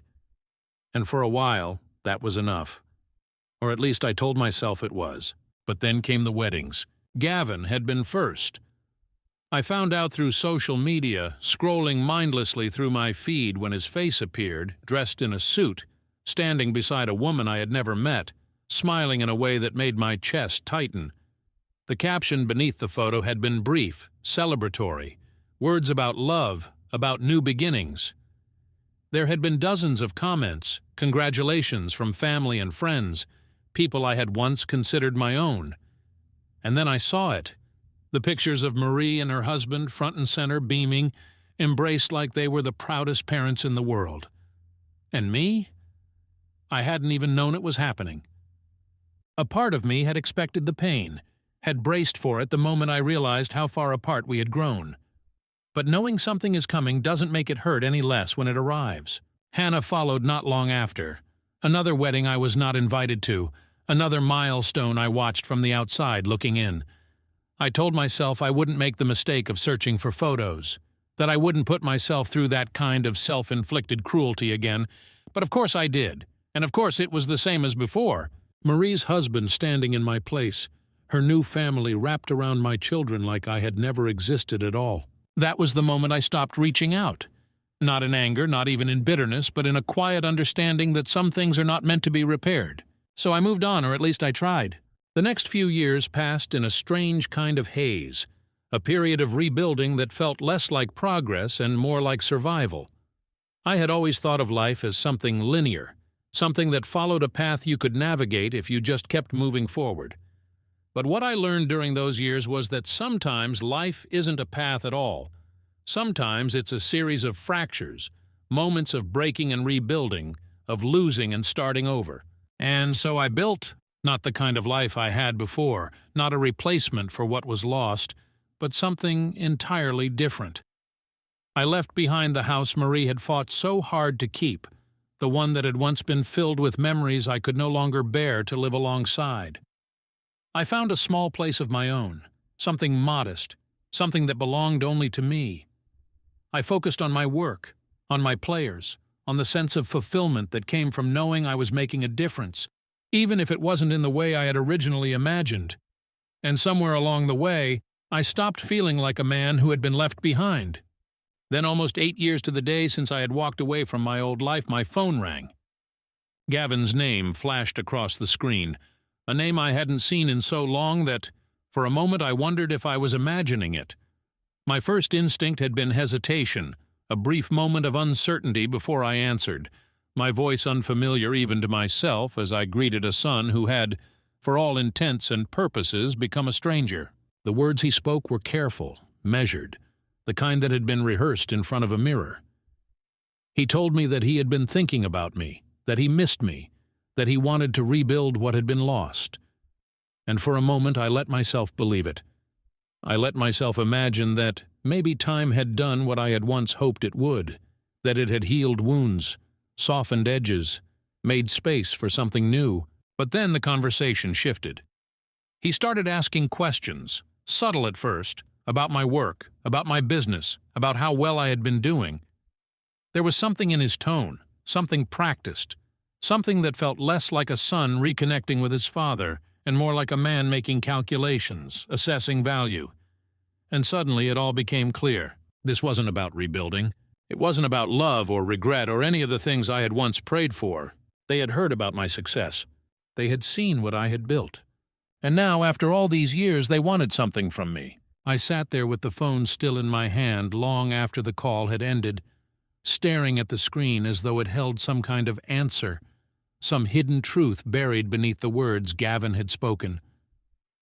There had been a time, years ago now, when I would have given anything for that call, when I would have dropped everything just to hear my son say he wanted to reconnect, to try again, to rebuild something that had been lost. But now that it had happened, now that his voice had reached through the years of silence and found its way back to me, all I felt was a quiet, uneasy weight settling in my chest, because I knew what he wasn't saying. It wasn't about me. It wasn't about regret or longing or even a slow realization that maybe he had been wrong to cut me out. It was about something else entirely. Money. I should have seen it coming. The years I had spent rebuilding my life had not just given me stability, they had given me success. What had once been a struggling career had turned into something bigger than I had ever expected, something profitable, something that had allowed me to carve out a space for myself in a world that, for so long, had felt like it no longer wanted me. I had partnered with an old friend, built a business from the ground up, turned my coaching experience into something that not only helped young athletes, but also brought in more money than I had ever thought possible. And somehow, word had gotten back to them. For years my children had erased me from their lives, had left me behind without hesitation, without remorse. They had built their futures without me, started their families without me, shared their milestones with another man while I had watched from the sidelines, unwanted and unneeded. But now, suddenly after all this time, they were reaching out. And I was supposed to believe it was just coincidence? I wanted to believe I was wrong. I wanted to believe that maybe, just maybe, there was something genuine beneath Gavin's carefully chosen words, that perhaps time had done what I had always hoped it would, that it had softened their hearts, that it had reminded them of the father they had once loved, that it had shown them that no betrayal, no distance, no lapse in judgment could ever truly sever the bond we had once shared. But I had learned the hard way that wanting something to be true doesn't make it so. And so I waited. I let the days pass, let the silence stretch between us again, watching to see what would happen next. And sure enough, the next call came, this time from Hannah. Her voice, once so familiar, felt almost foreign now, the same way Gavin's had, like a stranger wearing the face of someone I used to know. She was warm, overly affectionate in a way that felt rehearsed, her words dripping with nostalgia as she reminded me of old memories, of times we had spent together, of childhood moments that she suddenly, after all these years, seemed desperate to relive. But then, just as with Gavin, the conversation took a turn. She started asking about my business, about my success, about the kind of life I was living now. And suddenly the picture became painfully clear. They weren't just reconnecting, they were planning something. It wasn't just a casual interest in their father's well-being. It was a careful assessment, a weighing of options, a strategic attempt to pull me back into their lives at the exact moment it became convenient for them to do so. And the worst part, I almost let myself fall for it, because deep down, beneath all the hurt and all the bitterness and all the years of silence, I was still their father. And no matter how much I had tried to bury that part of me, no matter how much I had told myself that I was done, that I had let them go, that I had moved on, the truth was that a part of me still ached for them. A part of me still wanted them to come home, but not like this. I wasn't naive. I had spent too many years learning how people worked, how manipulation crept in through the smallest cracks, how even those you once trusted could turn selfish when the right opportunity presented itself. And yet, knowing that didn't make it hurt any less. I let them talk, I let them weave their stories, let them play their roles, let them tell me all the things they thought I wanted to hear. And then, just as I knew they would, they asked for something. A favor, a connection, a financial opportunity, something small, something simple, something that would require just a little effort on my part, an introduction to an investor, a loan to get them started, a chance to break into a business world they had no experience in, but were suddenly, inexplicably, interested in. And that was when I knew, without a doubt, that this wasn't about love. It wasn't about forgiveness. It wasn't about family. It was about what I could offer, what I could give, what they could take. And that was the moment something inside me shifted. For so long I had been waiting. Waiting for the call, waiting for the apology, waiting for the moment when my children would finally realize what they had lost, when they would finally see me not as an obligation, not as an afterthought, but as their father. And for so long I had told myself that if that moment ever came, I would welcome it with open arms, that I would drop everything just to have them back, that I would let the past fade away in exchange for whatever future they were willing to offer. But now that the moment was here, I realized something I had never understood before. I wasn't waiting for them. I was waiting for a version of them that no longer existed. The children I had loved, the ones I had raised, the ones I had fought for, the ones I had once believed would stand by me no matter what, were gone. And in their place stood two adults who bore their names, who carried their faces, but who saw me as nothing more than an opportunity. And I had a choice to make. I could give them what they wanted. I could step back into their lives, play the role they had written for me, pretend that the past didn't matter, that the years of silence and rejection and indifference had never happened. I could convince myself that this was better than nothing, that even a fractured, conditional version of fatherhood was worth clinging to, or I could let them go. Not just in theory, not just in words, but truly, finally let them go. I had spent so many years mourning the loss of my family. But maybe it was time to stop mourning ghosts. Maybe it was time to move forward, not for them, not for what they wanted from me, but for myself. And so I made my decision. I wasn't going to be their backup plan. I wasn't going to be their safety net. I wasn't going to be the man they turned to only when it was convenient. I had built something for myself, a life that was full, a life that was mine, a life that was no longer defined by what I had lost, but by what I had created. And I wasn't about to give that up. Not for them. Not anymore. There was a time when I would have ignored my instincts, brushed away my suspicions, and convinced myself that my children's sudden return had nothing to do with money, nothing to do with convenience, nothing to do with the fact that I had built a life for myself beyond the wreckage they had left me in. I would have let my hope cloud my judgment, would have told myself that people change, that wounds heal, that maybe they had simply needed time to see things clearly. But I wasn't that man anymore. I had spent too many years learning how to be alone, too many nights staring at a silent phone, too many holidays spent as an afterthought to believe in fairy tales. I had learned through absence, through rejection, through the cold reality of indifference, that love is not always unconditional, that sometimes even those who were supposed to stand by you will walk away without looking back. And when they finally turn around, when they come knocking after years of silence, it's rarely out of guilt or remorse. It's because they want something. And Gavin and Hannah wanted something. The realization sat heavy in my chest, a weight that I knew would have crushed me once, but now it only made me tired.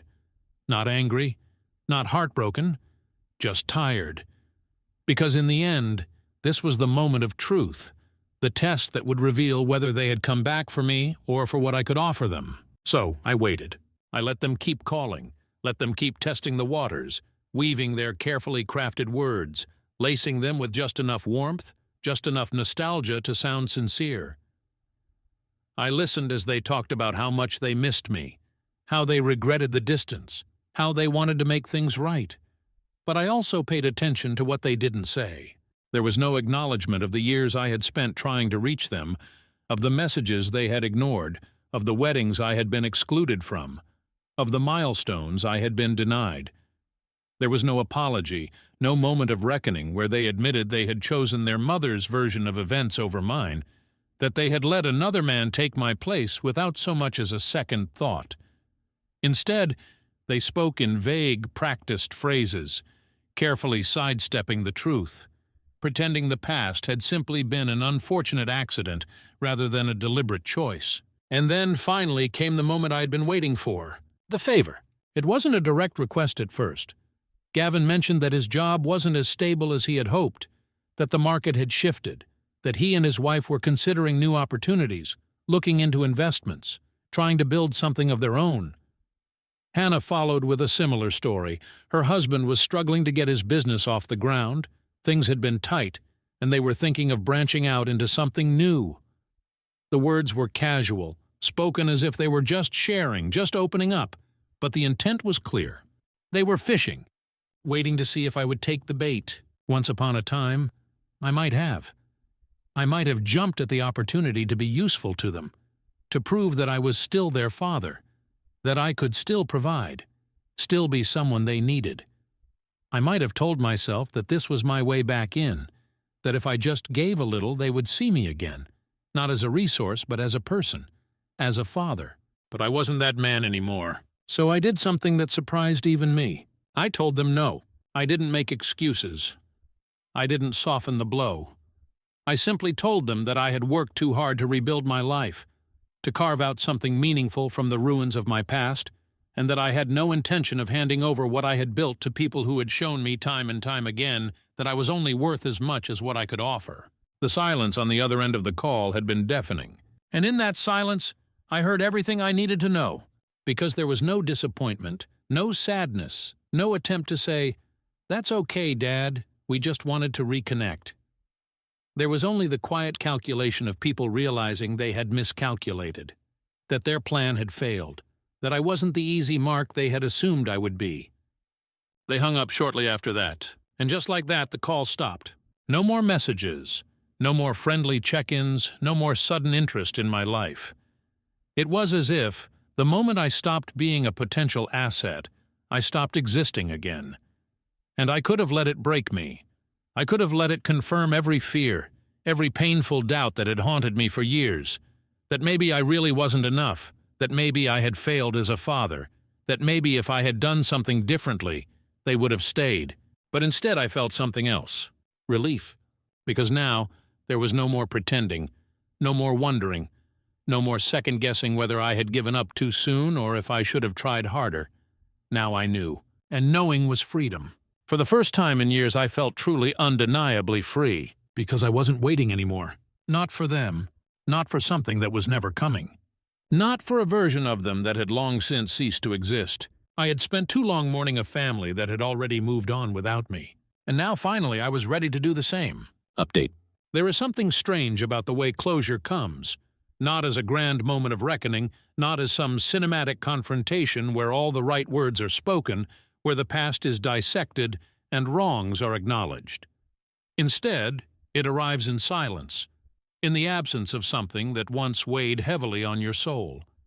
It is not an explosion, but a slow, quiet realization that the storm has passed, that the weight you carried for so long is no longer pressing down on you, that you are finally free from the cycle of hope and disappointment that once defined you. For years I had lived in the shadow of what had been taken from me, measuring my happiness not by what I had, but by what I had lost. I had convinced myself that my story was incomplete without the people who had walked away, that I was somehow unfinished without the family I had spent decades loving, fighting for, and mourning when they chose to leave. But now, for the first time, I saw things differently. It was not that I had been waiting for them. It was that I had been waiting for myself, to reach this point, to truly understand that I was whole, that I had been whole all along, even without them. It was a few weeks after I had refused Gavin and Hannah's thinly veiled request for financial assistance that I noticed the shift. At first I thought maybe they would try again, that they would regroup, rethink their strategy, attempt a different approach. But the silence remained. The calls stopped, the messages ceased, and their brief, manufactured attempt at reconciliation evaporated like mist in the morning sun. And that was how I knew. Not that they had failed to get what they wanted, but that they had never truly wanted me in the first place. It should have hurt. A version of me from years ago would have spiraled, would have replayed the moment over and over again, searching for where I had gone wrong, where I had failed.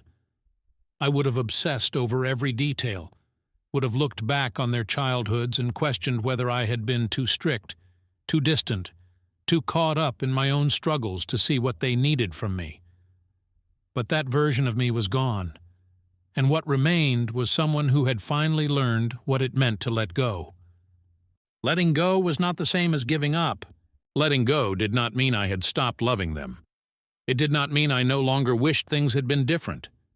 It simply meant that I had accepted reality for what it was, not for what I wished it to be. It meant that I no longer spent my days looking at my phone, waiting for a call that would never come for the right reasons. It meant that I had chosen to stop defining my worth by whether or not they decided to remember that I existed. And with that realization, something inside me shifted. I woke up one morning, and for the first time in years I felt light. It was a feeling I had forgotten, one I had not even realized had been absent until it returned. There was no knot in my chest, no lingering bitterness. The anger, the sadness, the exhaustion of years spent holding on to something that had long since crumbled. It was gone. I got up, made my coffee, stepped outside onto the small porch of the house I had chosen for myself, and just breathed in the crisp morning air. And for the first time, I truly saw my life for what it was.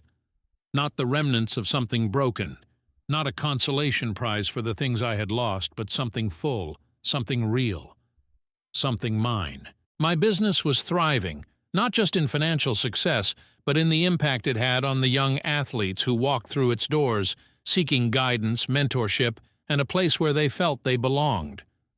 I had built something lasting, something meaningful, something that did not depend on the approval or recognition of those who had chosen to walk away. I had friends, real ones, people who had stood by me through it all, who had never asked for anything in return except my company, my presence, my friendship.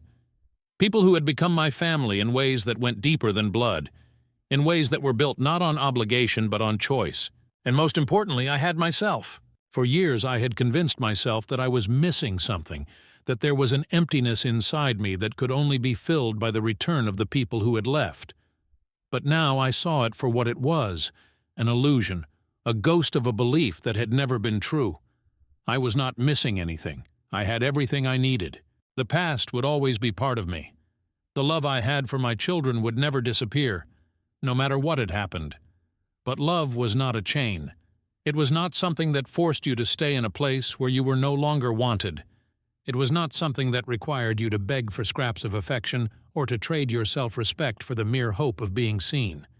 And so I let them go, truly, fully, without resentment. Not because I had to, but because I finally understood that I deserved better. And as I stood there, sipping my coffee, feeling the warmth of the sun on my face, I knew, deep in my bones, in the very core of who I was, that I had won. Not in the way they had measured success, not in wealth or status or in proving a point, but in the way that mattered. Because I was at peace, and they would never take that from me again. Story 4. My GF said I was easily replaceable and that she was settling. But when I finally moved on, she realized she had made the biggest mistake of her life and begged me to take her back. Looking back, I should have noticed the signs sooner. They weren't dramatic, not at first. There were no screaming matches, no slammed doors, no outright betrayals. Just small things, easy to brush off in the moment but impossible to ignore when they started piling up. A missed goodnight kiss, a distracted nod when I told her about my day, the way her eyes barely lifted from her phone when I walked through the door after an exhausting shift. But love has a way of making you blind to the things you don't want to see, and I loved Brittany. God, I loved her. She had this way about her, this magnetic presence that made people lean in, drawn to the effortless confidence she carried in every step. She wasn't just beautiful. She knew she was beautiful, and she wore that knowledge like armor. She was the kind of woman who could make a whole room pivot just by laughing at the right moment. And somehow she chose me. I used to tell myself that meant something, that it meant everything. We had been together for 2 years when she moved into my house. It wasn't a big place, just a modest 2-bedroom with a backyard I never quite got around to fixing up, but it was ours. Or at least I thought it was. At first it felt perfect, like we were building something real, something solid. She was finishing her degree and working part-time, and I didn't mind covering the bills, rent, utilities, groceries, even her car insurance. It never bothered me. Relationships weren't about keeping score, at least not to me. I saw it as an investment, a way to make life easier for both of us while she worked toward her future. For a while, I thought she appreciated it. The first 6 months of living together were exactly how I imagined they would be. Late-night takeout on the couch, lazy Sunday mornings tangled up in bed, grocery runs that somehow turned into inside jokes. She made even the most mundane parts of life feel exciting. And then, slowly, almost imperceptibly, something changed. At first, it was little things. She started eating dinner without me, leaving a plate wrapped in plastic on the counter instead of waiting like she used to. I told myself it was nothing, maybe she was just hungrier than usual, maybe I was reading too much into it. But then she started going out more. Not just with friends, but alone. Errands that stretched into hours. Weekend plans that didn't include me. She never hid anything outright, but she never offered details either. When I'd ask where she was heading, she'd shrug, say something vague like, "Just out," and slip through the door before I could press further. I wanted to believe it was just stress, that school was wearing her down and she needed space. But deep down, something in my gut told me the truth. Brittany was slipping away from me piece by piece, and I had no idea how to stop it. I tried bringing it up once, gently, carefully, because the last thing I wanted was to come off as the insecure, needy boyfriend. I told her I missed the way things used to be, how we barely spent time together anymore. She gave me a quick, dismissive smile and told me I was overthinking things, that she just needed me time, as if that explained everything, as if that single phrase could justify how she had started treating our relationship like a convenience instead of a commitment. I let it go. What else was I supposed to do? But then, the distance between us widened. Some nights I'd come home from a 12-hour shift to find the house dark, her side of the bed untouched. I'd shoot her a text, asking where she was, and she'd reply hours later with a simple, "Don't wait up." No details, no reassurance. Just those 3 words that felt more like a wall than an answer. I remember one night in particular. It had been a brutal day at work, the kind that left me drained down to my bones. I walked through the door, expecting, hoping, to see her waiting for me. Maybe curled up on the couch like she used to be, flipping through one of her magazines. Instead, silence greeted me. I checked my phone. No messages. I sat down staring at the empty space beside me, and for the first time I let myself admit it. This wasn't just a rough patch. This wasn't school stress or bad timing or anything I could fix by simply trying harder. Brittany was pulling away from me. And the worst part? She didn't even seem to care. It wasn't about the money. I would have kept paying for everything if it meant feeling like she actually wanted to be here. But I was starting to realize I was giving everything to someone who couldn't even be bothered to meet me halfway. I wasn't her partner anymore. I was just a placeholder, someone to keep the lights on and the fridge full while she lived a life I was no longer a part of. And the more I tried to hold on to her, the more I felt her slipping through my fingers. But I wasn't ready to give up just yet. Not yet. I kept telling myself that things would get better, that this was just a phase, a momentary rough patch that every couple went through at some point. I wanted to believe that if I was patient enough, understanding enough, things would settle back into place, that Brittany would turn to me one night with that warm, teasing smile and tell me I had been worrying over nothing. But deep down, I knew the truth, and no amount of self-deception could erase the way she had started treating me, as if I were nothing more than background noise in the life she was living without me. The shift had been slow, creeping in like a shadow stretching longer with each passing day. But by now, it was impossible to ignore. The late nights turned into entire weekends where she was nowhere to be found, her texts growing shorter, more impersonal, until even those became rare. When she was home, it felt like she wasn't really there, sitting beside me but locked inside a world I no longer had access to, scrolling endlessly on her phone or staring absently at the television, offering little more than the occasional hum whenever I spoke. I tried convincing myself that I was imagining it, that I was just being paranoid, but then came the moment I could no longer deny what had been in front of me all along. It was a Friday evening, and I had left work earlier than usual, exhausted but eager to surprise her with takeout from her favorite restaurant, hoping, praying, that maybe, just maybe, we could have a quiet night together, a chance to reconnect, to remind ourselves why we had built this life in the first place. But when I pulled into the driveway, something felt off. Her car was parked where it always was, but there was another vehicle there too, one I didn't recognize. At first I told myself it could be anything. Maybe a friend had stopped by, maybe her cousin was visiting. Some rational explanation that didn't immediately set my heart hammering against my ribs. But as I stepped inside, the sounds that met me instantly shattered any illusions I had been desperately clinging to. Laughter. Not just hers, but his. A voice I had never heard before, deep and confident, mingling with hers in a way that sent a slow, searing burn through my chest. I stood there, frozen in the doorway, listening as my girlfriend, my Brittany, laughed in a way I hadn't heard in months, carefree and full of warmth, a version of herself that had become nothing more than a memory whenever she was around me.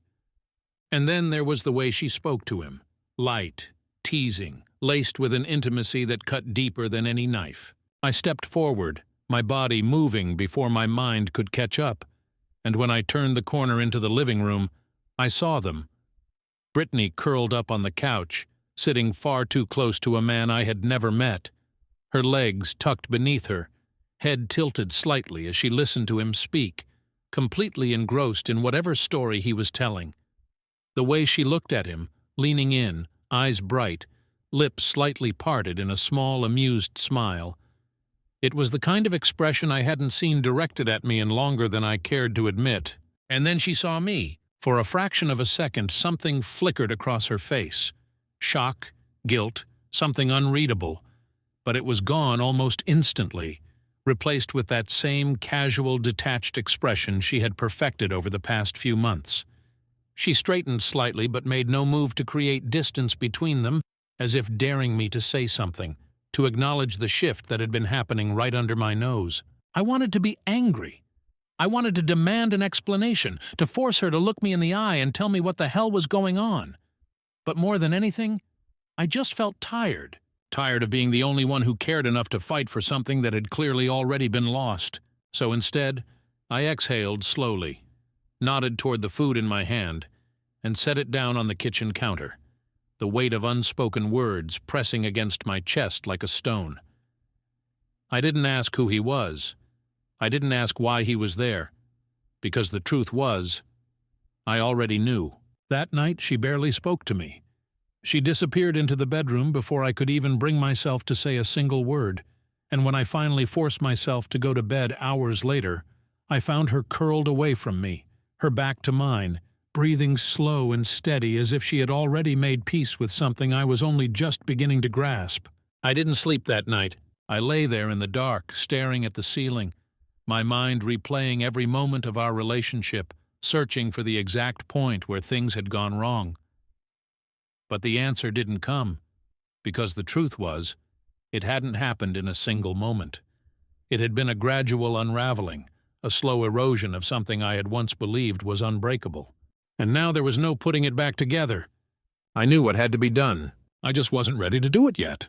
There is a particular kind of loneliness that settles into your bones when you realize you are sharing a life with someone who has already left you in every way that matters. It's not the sharp, immediate kind of pain that knocks the air from your lungs. It's slower, more insidious, a dull ache that creeps into every quiet moment, making itself at home in the spaces where love used to live. I had been feeling it for months, maybe longer, but that night, after watching Brittany lean into a man I had never met, after seeing her light up in a way she no longer did with me, it became unbearable. I wanted to tell myself I was imagining things, that I was reading too much into a situation that, on the surface, could have been harmless. Maybe he was just a friend. Maybe she really had been pulling away because of stress, because of school, because of anything other than the possibility that she simply didn't want me anymore. But deep down, I knew better.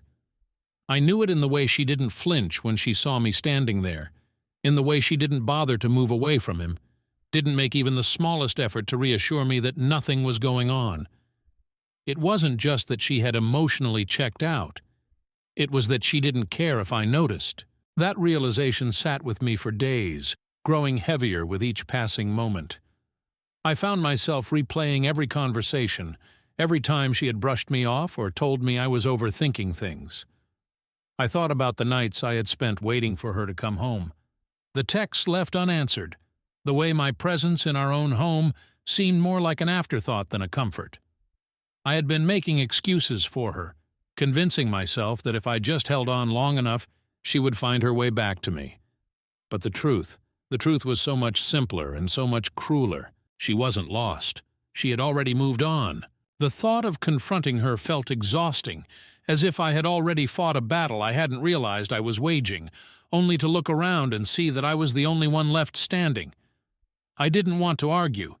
I didn't want some drawn-out, dramatic fight where she would twist things around, make me feel like I was overreacting, like I was the one at fault for noticing the way she had stopped loving me. I just wanted the truth, as painful as it might be. So one evening, after another day spent in the suffocating silence that had become our new normal, I finally asked her, flat out, without room for evasion or misdirection, if she still wanted to be with me. And for a long, agonizing moment, she said nothing at all. She just stared at me, her expression unreadable, and in that silence, in the absence of even the smallest reassurance, I had my answer. There were no tears, no apologies, no desperate attempts to convince me otherwise. She didn't even try to deny it. Instead, she let out a slow, measured breath, as if she had been waiting for this moment, waiting for me to finally catch up to where she had been all along. And then, with a shrug that felt like a knife twisting in my chest, she admitted it. She had been unhappy for a long time. She had been feeling disconnected. She wasn't sure if she loved me the way she used to. I had always imagined that if this moment ever came, if she ever said those words out loud, I would feel anger, betrayal, some burning need to fight for what we had built. But all I felt was relief, like an invisible weight I hadn't even realized I had been carrying had finally been lifted off my shoulders. Because now, finally, there were no more excuses, no more illusions, no more waiting for something that was never going to come back. And so for the first time in months, I stopped trying. I told her that if she didn't want to be with me, she didn't have to be. That I wasn't going to beg her to stay, wasn't going to keep grasping at something that had already slipped through my fingers. And just like that, it was over. Not in some explosive, cinematic way, but in the quiet, inevitable collapse of something that had been crumbling for far longer than either of us had been willing to admit. I slept on the couch that night, though I hardly slept at all. Instead, I lay awake, staring at the ceiling, listening to the sound of her moving around in the bedroom, no doubt already making plans for what came next, now that she no longer had to pretend.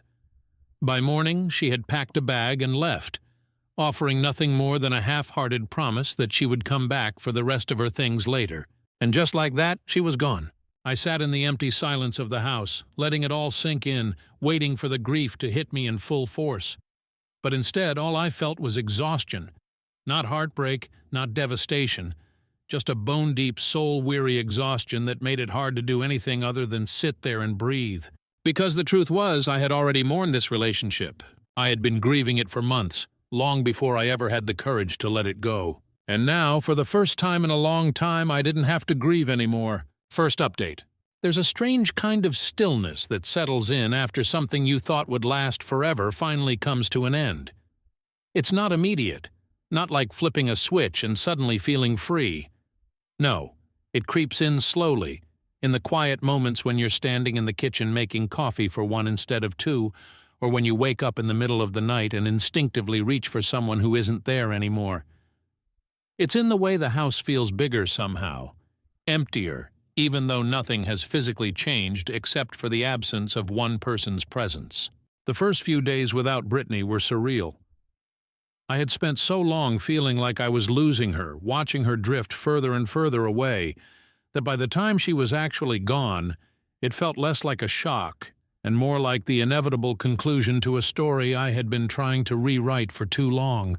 There were no teary breakdowns, no dramatic waves of emotion crashing over me.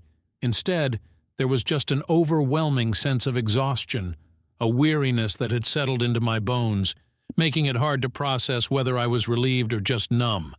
At first, I kept expecting her to walk through the door, to hear the sound of her keys jingling as she tossed them onto the counter, to catch the scent of her perfume lingering in the hallway.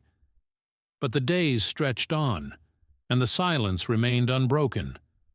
She didn't call, she didn't text, and I didn't reach out either because for the first time in a long time I had nothing left to say. The strangest part wasn't that she was gone.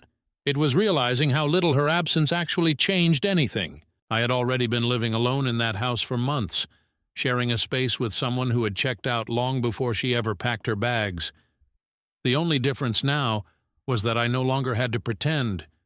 I no longer had to brace myself for the cold indifference in her voice, no longer had to navigate the tension that had become a permanent fixture between us.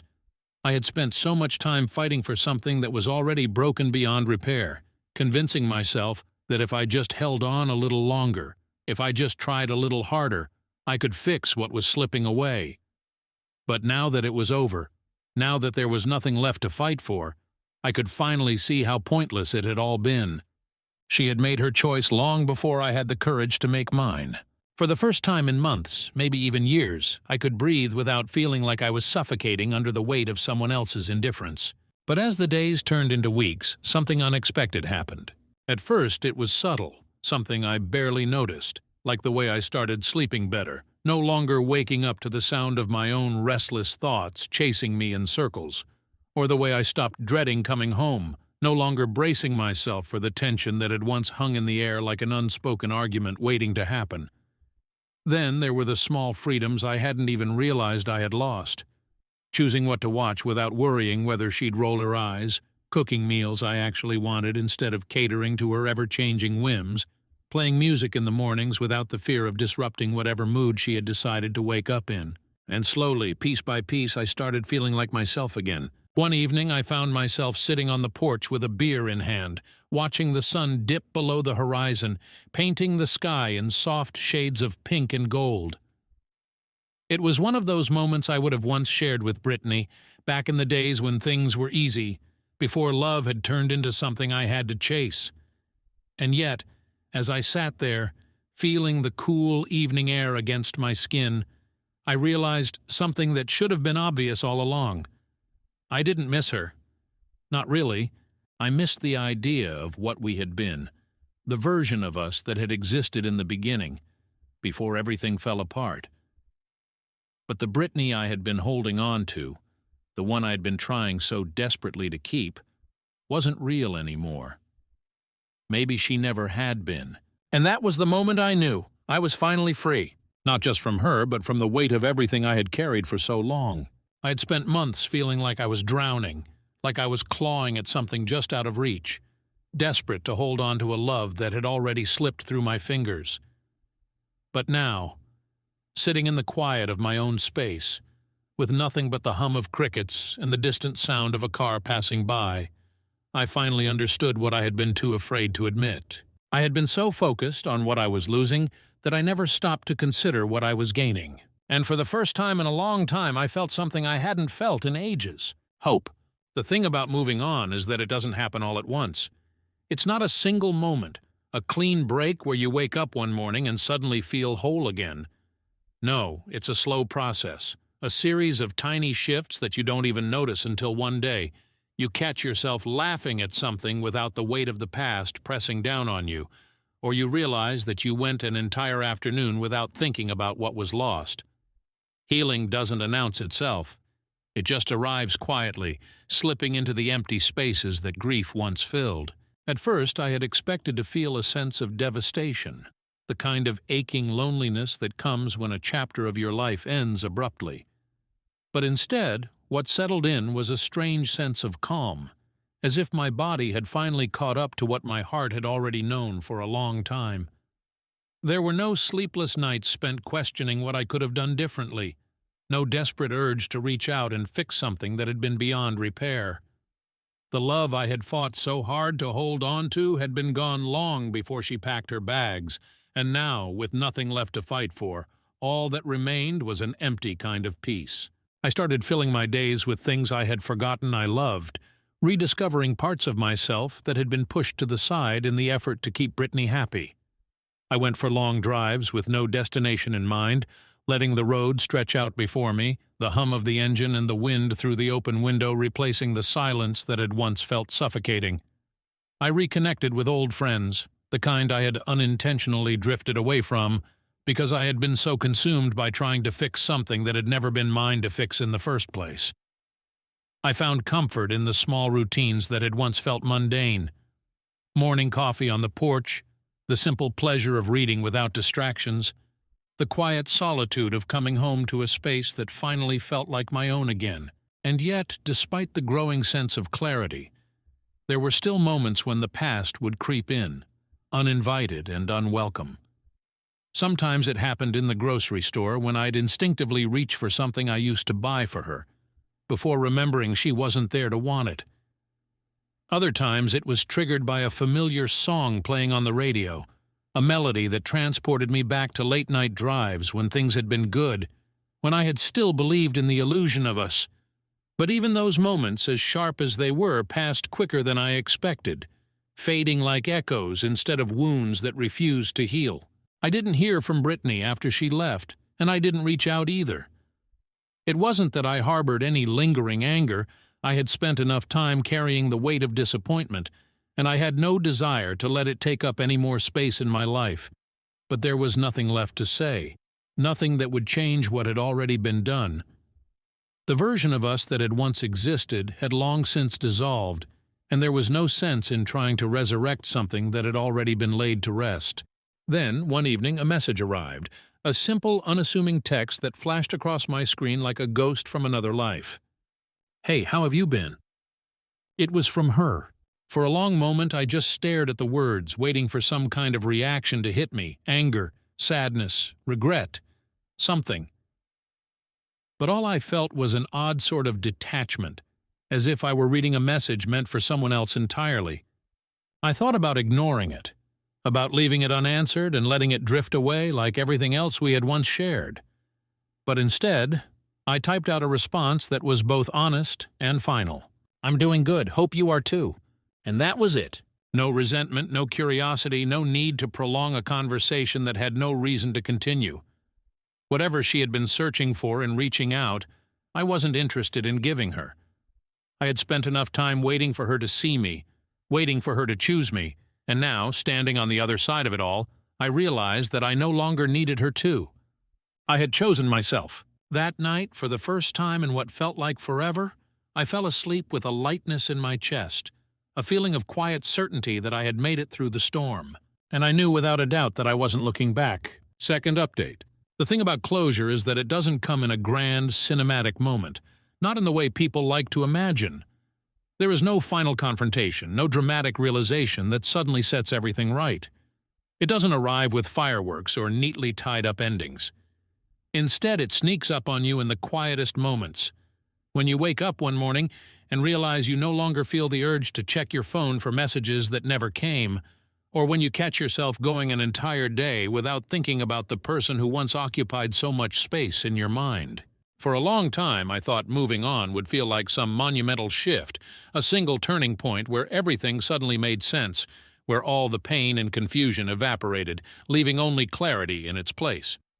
But what I learned in the months that followed Brittany's departure was that healing isn't a destination you arrive at. It's a series of small, almost imperceptible steps, a gradual shedding of the weight you never realized you had been carrying. At first, I wasn't sure what to do with the freedom her absence had left behind. I had spent so much time wrapped up in the exhausting cycle of trying to hold on to something that had already unraveled.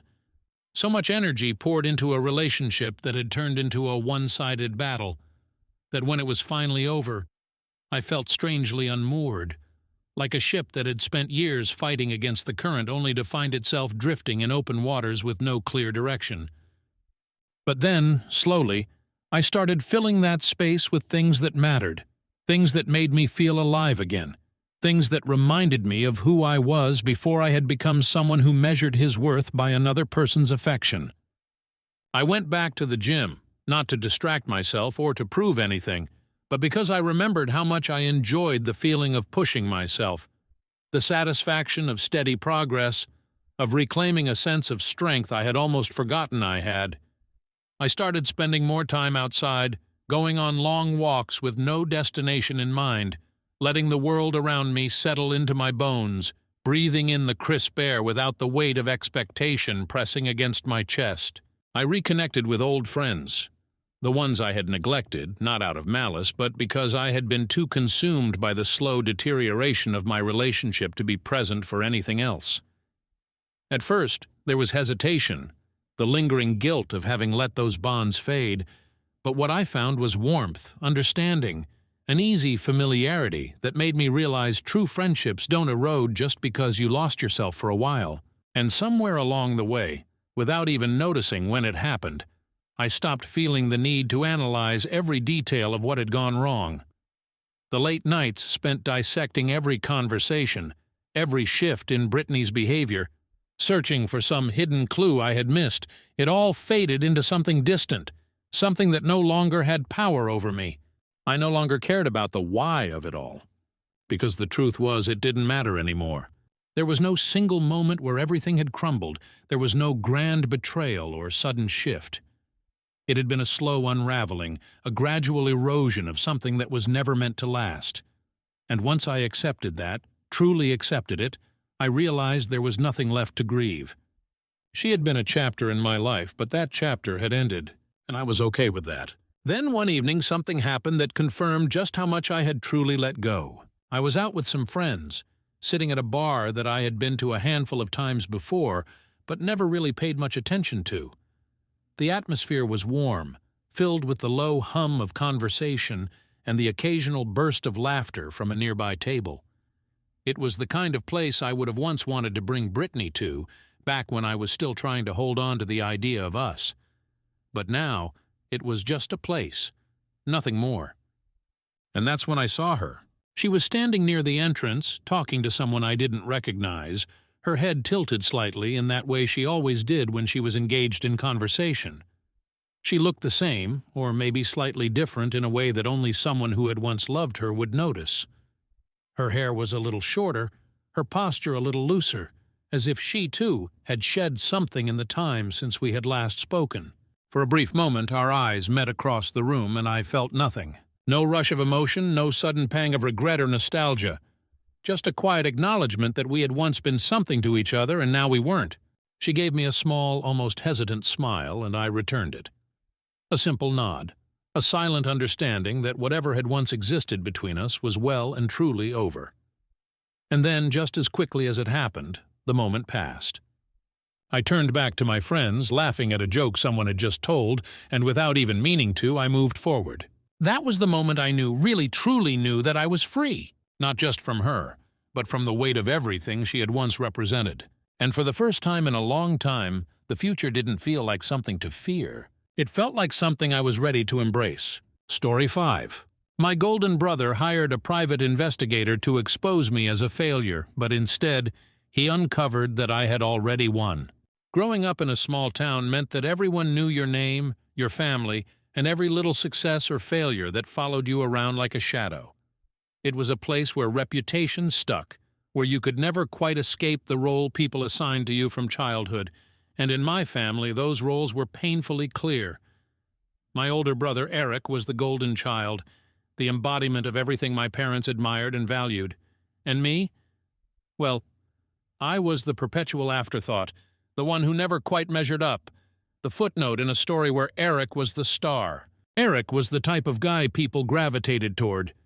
He had an easy, confident charm, the kind that made people want to listen when he spoke, made them laugh at his jokes even when they weren't particularly funny. He was a natural athlete, a high school football star who could have coasted on his good looks and charisma alone. By the time he hit 40, he had settled into the life my parents had always dreamed of for him, a well-paying job at a car dealership, a house that screamed suburban success, 2 boys who were just as athletic and competitive as he had been, and a wife who fit perfectly into the image he had carefully crafted. He liked to remind me of all of this whenever we saw each other. He never outright said it, but there was always an underlying message in the way he spoke, the way he carried himself, the way he glanced at me with something that teetered between amusement and pity. He would casually drop comments about his latest expensive purchase, the bonuses he was raking in at the dealership, or the private sports training sessions he was paying for his kids. And somehow it always circled back to how lucky I was to have a brother like him, someone who could offer me guidance, show me the ropes, help me figure things out. My parents, though they would never admit it outright, saw him as their greatest achievement. In their eyes, he was everything a son should be: strong, successful, admired. And then there was me. I wasn't particularly athletic. I wasn't particularly outgoing. I wasn't, by their standards, particularly anything. From the time I was a kid, I understood that Eric was the benchmark against which I would always be measured. And no matter what I did, I would always come up short. My father, a man of few words but heavy expectations, would watch Eric tear across the football field with pride in his eyes, while I sat on the sidelines, struggling to catch my breath from an asthma attack. I remember one particular afternoon when I was maybe 10 or 11, watching Eric score the winning touchdown while my mother and father cheered from the bleachers. I had spent the game curled up at the edge of the field, my inhaler clutched in my hands, trying to pretend it didn't bother me. But it did. It always did. My mother, though softer in her judgments, wasn't much better. She had grown up in a strict, traditional household where men were expected to be strong, successful providers. She wanted to see Eric thrive, and he did. She wanted to see me follow in his footsteps, but I never quite fit the mold. I wasn't the tough, resilient kid who could take a hit and shake it off. I was the quiet one, the one who always had his head buried in a book, the one who cried too easily and took things too personally. I was the one who was always just a little too slow, a little too hesitant, a little too different. School wasn't much of a refuge either. While Eric had breezed through with a natural confidence that made him popular among teachers and students alike, I struggled. I wasn't stupid, but I found it difficult to keep up, my grades hovering somewhere between barely acceptable and outright disappointing. A 2.5 GPA was enough to get by, but not enough to impress. When I made the decision to go to college, it wasn't because I had some grand vision for my future. It was because I wanted to prove, at least to myself, that I could do something right. I scraped together the money, took out loans, and enrolled, only to find that I still didn't quite belong. The classes felt overwhelming, the expectations suffocating. By my second year, I dropped out. My parents were horrified. My father didn't say much, but the look on his face was enough. My mother sighed, muttered something about wasted potential.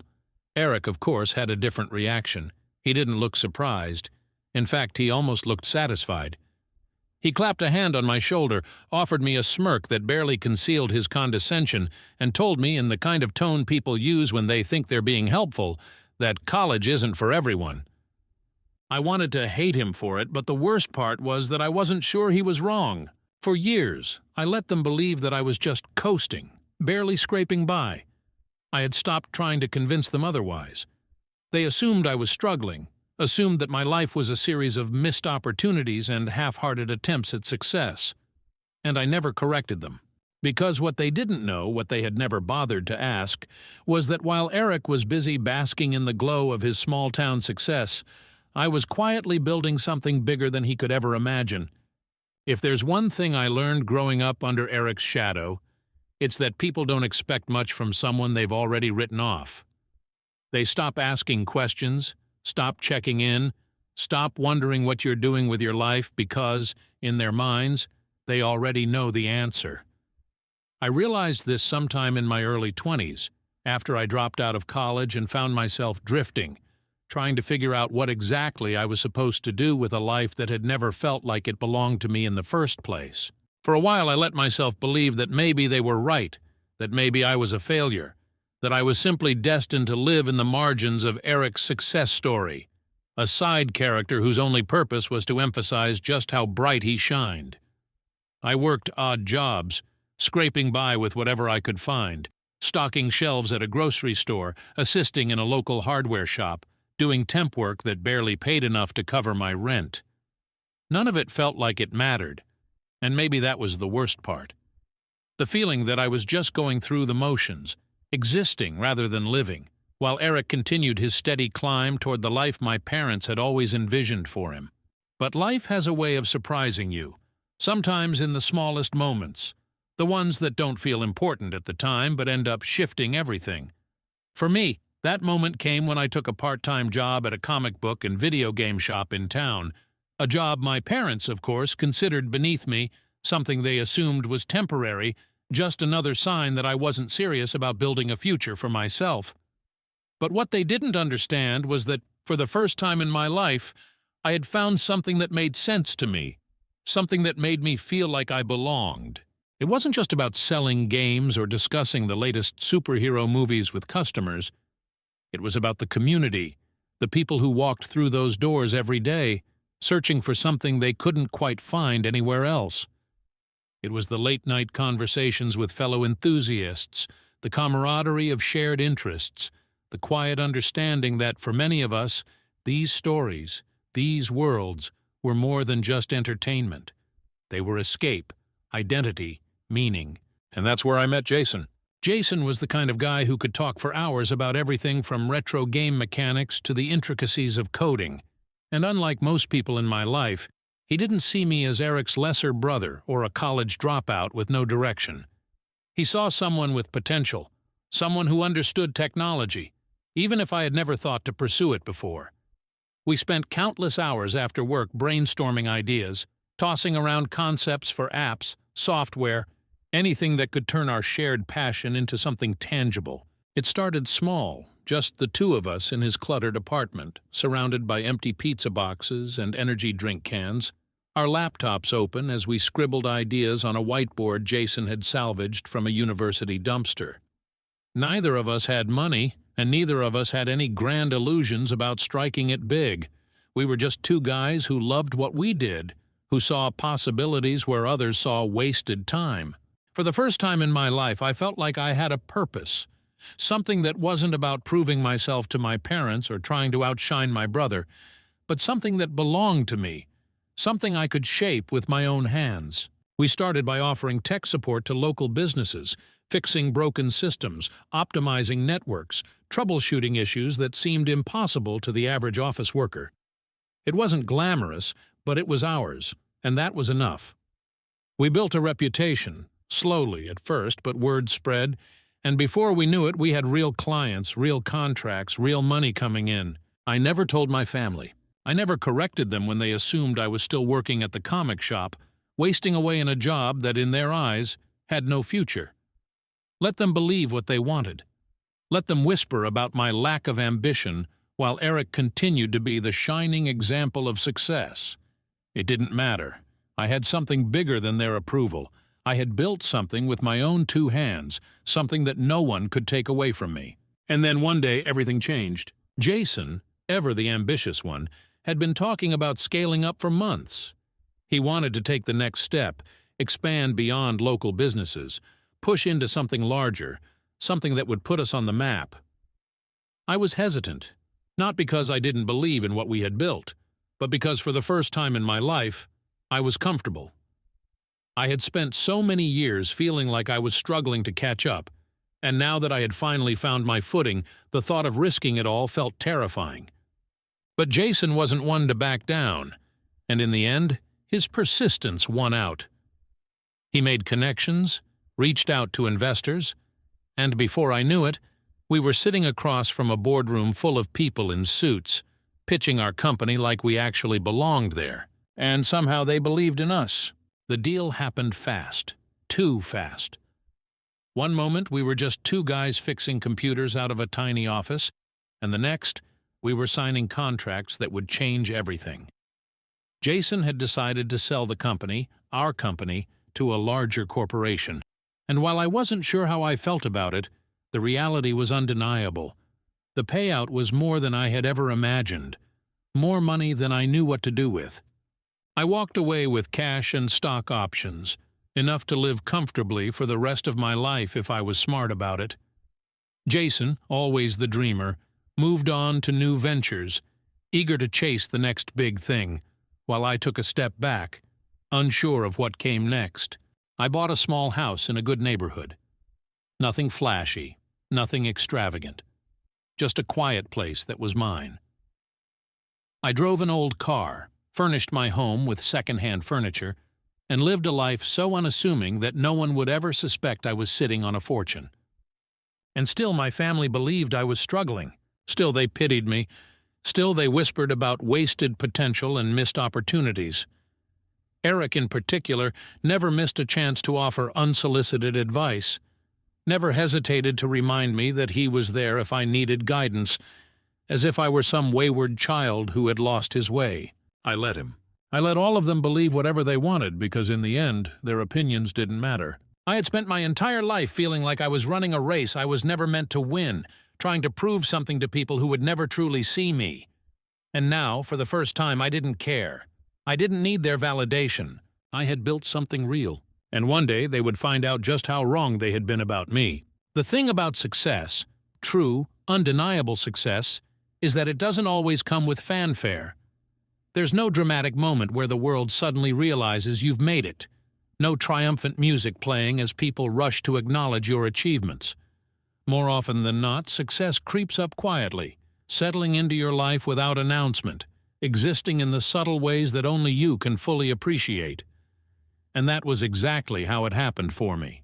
There was no grand reveal, no moment of vindication where I stood before my family and declared my triumph. Instead, I simply found myself in a position I had never expected. One where I no longer had to worry about money, where every decision wasn't dictated by survival but by choice, where I could wake up in the morning and know that regardless of what anyone else thought, I had already won. After selling the company, I had more money than I knew what to do with, a reality so absurd to me that it took months before I could fully process it. For years, I had lived paycheck to paycheck, carefully budgeting every dollar, accustomed to the stress that came with financial insecurity. Now all of that was gone, replaced by a sense of stability that was so foreign, so unfamiliar, that it almost felt like I had stepped into someone else's life. But the funny thing was, despite my newfound wealth, I had no desire to change much about the way I lived. I wasn't interested in extravagant displays of success, wasn't drawn to the kind of luxury that Eric had always flaunted. There was no mansion, no sports car, no designer wardrobe. Instead, I bought myself a modest but comfortable 2-bedroom house in a quiet neighborhood, the kind of place that didn't attract attention, the kind of home that blended in rather than stood out.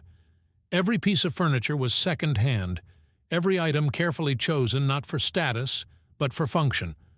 My car, a 15-year-old Saturn that had seen better days, remained parked in my driveway, a relic of my past that I had no real reason to replace. I found comfort in my simplicity, in the quiet certainty that I no longer had to prove anything to anyone. I still worked, not out of necessity, but because I enjoyed it, because I had spent years building something and wasn't quite ready to let go of that sense of purpose. I took on consulting roles, small projects that kept my mind engaged, investments that allowed me to stay involved in the industry without fully immersing myself in the chaos of a corporate environment. And yet, to my family, to Eric, I was still the failure. It was almost amusing, the way they looked at me with a mix of pity and disappointment, the way they spoke about me as if I had somehow lost my way. In their eyes, I was still the struggling younger brother, still the one who had never quite found his footing, still the one in need of guidance.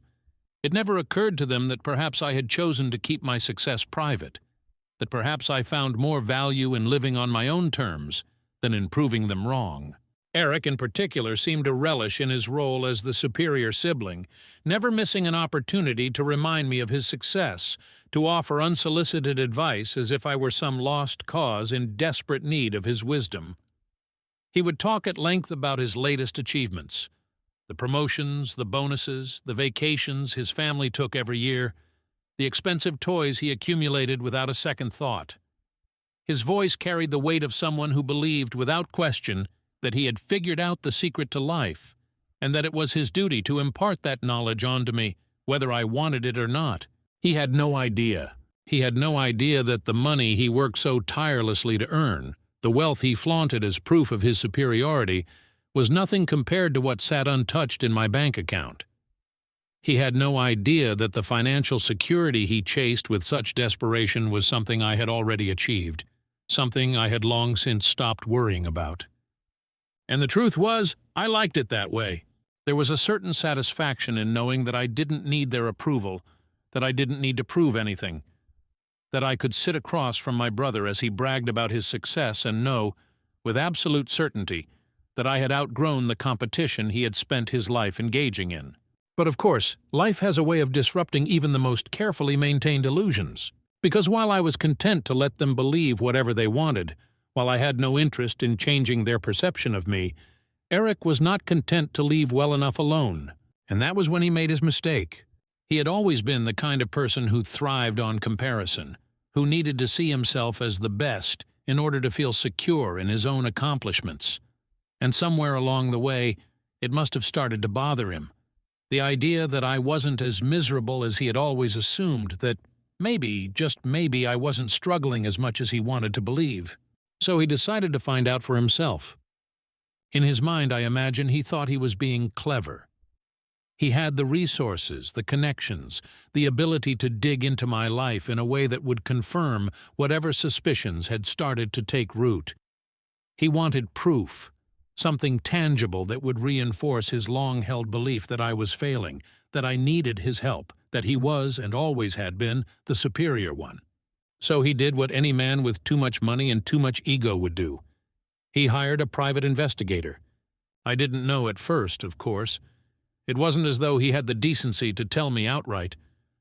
But looking back, the signs had been there, the odd questions he started asking, the way he suddenly seemed more interested in my life than he ever had before, the smugness in his voice whenever he spoke as if he had uncovered some great secret.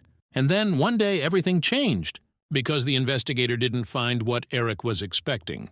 He didn't uncover some tragic tale of failure, didn't stumble upon a life of debt and desperation.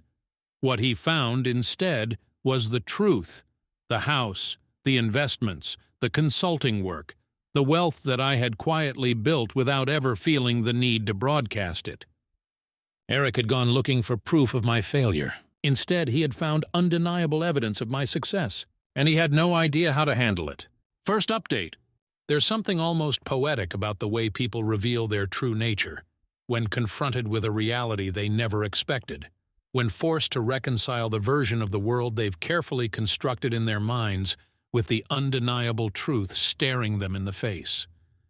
And Eric the golden boy, the chosen son, the one who had spent his entire life basking in the glow of his own self-importance, was not a man who handled unexpected truths well. For as long as I could remember, he had lived in a world where he was the benchmark for success, where his accomplishments stood as proof of his superiority, where I existed not as an equal, not even as a shadow, but as a footnote in his story, someone to be pitied, someone to be guided, someone whose life would always serve as a cautionary tale. He had never truly questioned that belief because in his mind there had never been any reason to. It was a fact as unshakable as the ground beneath his feet, as natural as the air he breathed. But then he went looking for proof, and what he found shattered that illusion in a way that I don't think he had ever anticipated. I don't know exactly when he hired the investigator. Maybe it had been after one too many family gatherings where I didn't seem as miserable as he thought I should be, or maybe it had been a slow, creeping doubt that had taken root in his mind over the years.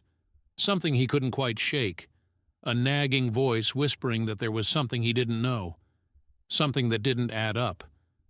I imagine he had expected an easy confirmation of what he already believed, a simple report outlining a life of mediocrity, a struggling existence that would reinforce his role as the successful brother, the one who had it all figured out. But that's not what he got. What he got instead was the truth. The house in the nice neighborhood, the investments, the consulting work, the quiet but undeniable financial stability that far surpassed anything he had ever achieved. He got numbers, undeniable figures that didn't just suggest success, but confirmed it. Numbers that made it painfully clear that the brother he had always pitied, the brother he had condescended to for years, had built something far greater than he ever had. And Eric, a man who had spent his entire life believing that he was superior, simply did not know how to handle that. I found out about the investigator in the most fitting way possible, through Eric himself, though I doubt that had been his intention. The moment I saw him at our parents' house that weekend, I knew something was off. There was a stiffness to him, a barely concealed tension in the way he carried himself, as if he were holding on to something he couldn't quite contain. For the first time in years, he wasn't looking at me with pity or amusement. He was looking at me like a man who had stumbled into unfamiliar territory, like someone who had just realized the rules of the game he thought he was winning had changed without his permission. And then, with a kind of forced casualness that did nothing to mask the underlying resentment in his voice, he started asking questions. Not direct ones, Eric had too much pride for that, but subtle, probing inquiries that made it clear he had information he didn't know how to process, that he was trying to make sense of something that directly contradicted everything he had ever believed. He danced around the subject, testing the waters, waiting for me to confirm or deny what he had discovered, but I gave him nothing. I watched as his frustration grew, as his carefully constructed facade began to crack under the weight of his own disbelief. I let him squirm, because for the first time in my life I held the upper hand, not because I had more money, not because I had built something successful, but because I had never needed his validation in the first place. That was the difference between us. Eric had built his identity around the idea of being the best, of being admired, of being the one others looked up to. His sense of worth was entirely dependent on external recognition, on the constant reinforcement of his status. But me, I had built something real, something that existed regardless of whether anyone acknowledged it, something that wasn't defined by their approval or their expectations. And now, faced with undeniable proof that his assumptions had been wrong, Eric was unraveling in front of me. Eventually, he cracked. The questions became less subtle, the tension more pronounced, until finally, he let it slip. That he had looked into me, that he had wanted to understand my situation, that he had just been concerned about me. He said it like he expected me to be grateful, like I should somehow appreciate the fact that he had gone behind my back to dig into my life, as if this was some grand act of brotherly care rather than a pathetic attempt to confirm his own superiority. And I laughed. I couldn't help it. Because in that moment I saw Eric for exactly what he was, not the confident, successful man he had always pretended to be, but someone so deeply insecure, so desperate for validation, that he had gone to absurd lengths just to reassure himself that he was still on top. And when he realized that he wasn't, when he realized that he never had been, he didn't know what to do with himself. He tried to act like it didn't bother him. He scoffed, shrugged it off, said something dismissive about how money wasn't everything, how success wasn't just about numbers, how I should have been upfront about my situation instead of hiding it. But the cracks were already there, and no amount of forced indifference could disguise them. I didn't argue. I didn't explain myself. I didn't give him the satisfaction of a reaction. I just let him sit with the knowledge that for the first time in our lives, he had been wrong about me. And the best part? I knew it would eat him alive, because Eric had spent his entire life needing to be the best, needing to be the one who had it all together, needing to believe that he was the successful brother while I was the one who had failed. And now, confronted with the truth, he had no choice but to sit with the reality that I had never needed his help, his advice, or his approval. I had built something without him, and he couldn't stand it. There's a certain weight that settles into the air when the foundation of someone's reality begins to crack, when the truths they have built their identity around are suddenly thrown into question, when the carefully curated image they have presented to the world no longer aligns with what the world now knows. And as I sat across from Eric in my parents' living room, watching the barely concealed tension in his jaw, the way his fingers tapped against his knee in a restless, agitated rhythm, I knew that weight had settled onto his shoulders, pressing down on him with a force he didn't know how to escape. For years he had moved through life with an unshakable confidence, a certainty that he was the one who had done everything right, the one who had followed the path laid out for him with precision and purpose, the one who stood as proof of what success was supposed to look like. And for just as many years, I had been the contrast, the example of what happened when someone failed to meet those expectations, when someone strayed too far from the blueprint, when someone simply didn't fit the mold they were supposed to. He had played his part well, never missing an opportunity to reinforce the unspoken hierarchy between us, never hesitating to position himself as the guiding hand, the voice of experience, the better brother. But now he knew the truth, and he couldn't handle it. I could see it in the way he avoided my gaze, in the way he kept shifting in his seat as if he were physically uncomfortable sitting across from me, in the way his voice carried the slightest edge of something sharp, something bitter, something he was trying and failing to suppress. He wanted to pretend that none of this mattered, that the knowledge of my success didn't shift the dynamics between us in any meaningful way, that he still held the upper hand in whatever silent competition he had spent his life engaged in. But the cracks were there, and I could see them widening with every second that passed. The conversation had started off controlled.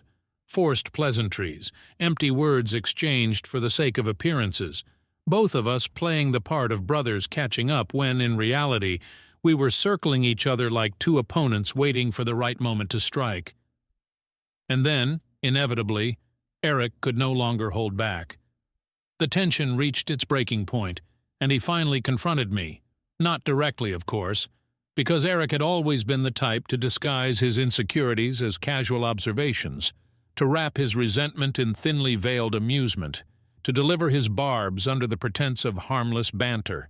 He made a point of remarking on how strange it was that I had never mentioned my financial situation, how surprising it was that I had managed to accumulate so much without ever letting my family in on what I was doing, how curious it was that I had chosen to keep so much of my life a secret. He spoke as though it was my dishonesty that was the issue, as though the real offense here was not his decision to hire someone to dig into my life, but rather my decision to live it without broadcasting my every success for him to see. And as I listened, as I watched the barely masked frustration simmer just beneath the surface of his words, I felt something I hadn't expected: amusement. Because for the first time, Eric was the one who felt small. For the first time, he was the one struggling to assert control over the narrative. For the first time, he had no idea how to position himself as the superior one in the conversation, and he hated it.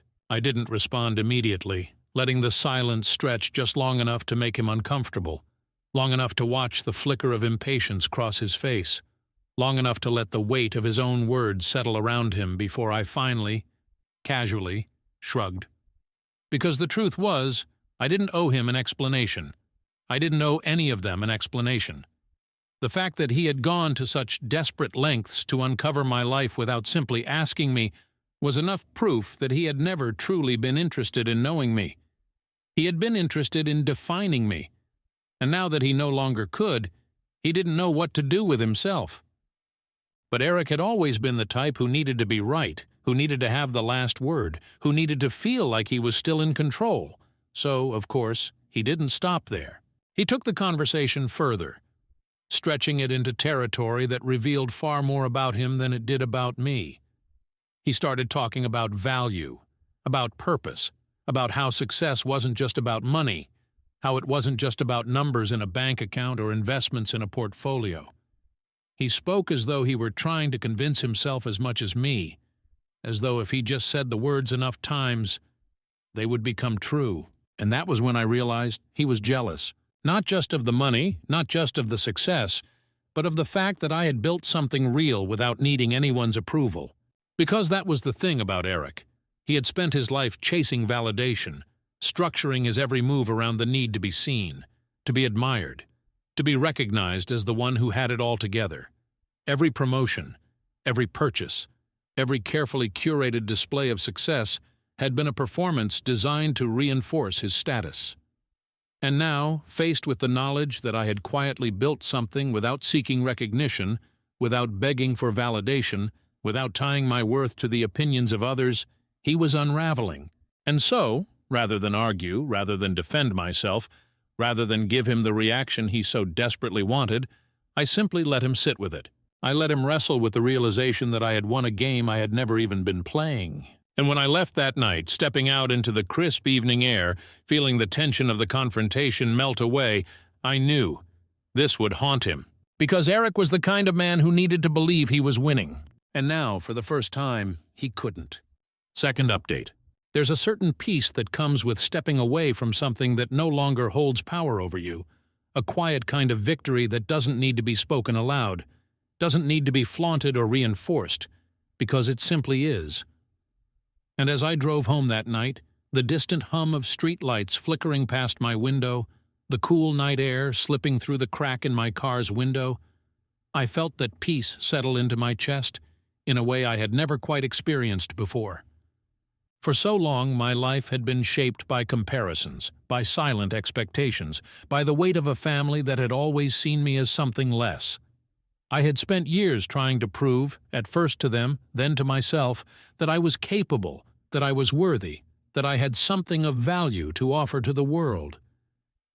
And now, for the first time, I realized I no longer needed to prove anything at all, because the truth was, I had already won. Not in the way Eric had always measured success, not in the way my parents had envisioned when they placed their hopes on his shoulders instead of mine, but in the only way that ever really mattered, by creating a life that belonged entirely to me, one that wasn't shaped by their validation, one that wasn't defined by their approval or their disappointment. And that I knew was something Eric would never be able to understand. In the days that followed our confrontation, I waited for the fallout, the inevitable attempts to regain control of the narrative, the excuses, the justifications, the carefully constructed explanations that would allow him to reframe everything in a way that let him maintain his own sense of superiority. Because that was who he was, who he had always been, someone who needed to feel like he was winning, someone who could never quite accept the idea that anyone else, let alone me, had managed to carve out something better for themselves. And sure enough, the attempts came. First, through my mother, who called under the pretense of casual concern, but whose words were laced with something sharper, something probing, as if she were trying to extract some piece of information that would allow her to make sense of what she had learned. She spoke about Eric in the same reverent tone she always had, as if his struggles, because of course in her eyes he was now the one struggling, were somehow more valid, more deserving of attention, more important than anything I had ever gone through. She mentioned that he had been off lately, not quite himself, as if I was supposed to feel guilty for the fact that the truth had unsettled him, as if the mere fact of my success had somehow wronged him. There was an unspoken question buried beneath her words, a careful hesitation that suggested she was waiting for me to fix it, to offer some kind of reassurance, to shrink myself back into the version of me they had always been comfortable with, the one who needed their guidance, their pity, their approval. But I didn't, because I wasn't that person anymore. So I let her speak, let her dance around the subject, let her search for some explanation that would allow her to place Eric back on his pedestal. And when she finally grew quiet, when the weight of my silence stretched between us, I simply told her I was happy, in a way I never had before. Not in the forced, eager way I had once used to convince myself that it was true, but in a way that was steady, certain, undeniable. And whether she believed it or not no longer mattered to me. Then came my father, though in typical fashion, his concern was less about emotions and more about logistics. He had never been one for sentimentality, never been the kind of man who expressed disappointment outright, but I could hear it in the way he hesitated before asking if I had really thought through my financial choices, if I was sure I was secure, if I had considered reinvesting my money into something more practical. It was his way of grasping at control, of reminding me, perhaps reminding himself, that I had never been the responsible one, that I had always been the risk-taker, the one who didn't think things through, but I had thought it through. I had spent years building something sustainable, something that provided stability without trapping me in the endless pursuit of more, something that allowed me to live comfortably while still holding on to the freedom that had made it all worth it in the first place. I had built something with intention, something with meaning, something that wasn't dictated by their definition of success but by my own, and no amount of skepticism from him, no matter how carefully disguised as fatherly concern, could change that. As for Eric, he did what I had expected. He distanced himself, withdrew, retreated into the quiet denial of someone who couldn't bear to acknowledge that the foundation of his self-image had been shaken. He stopped reaching out, stopped offering his unsolicited advice, stopped treating me like some lost cause he had taken under his wing. And in doing so, he gave me exactly what I had always wanted, because for the first time in my life, I was no longer defined by him. For the first time, I was free. I think about that sometimes, about what it means to truly move on, to step away from the expectations that have shaped you for so long that they feel like part of your identity, to stop carrying the weight of a past that no longer serves you. And I realize now that it isn't about proving anyone wrong, isn't about forcing them to see you differently, isn't about demanding recognition for the things they failed to notice. It's about letting go. Letting go of the need to be understood by people who were never willing to see you in the first place. Letting go of the resentment, the frustration, the quiet, lingering ache of knowing you were never quite enough for them.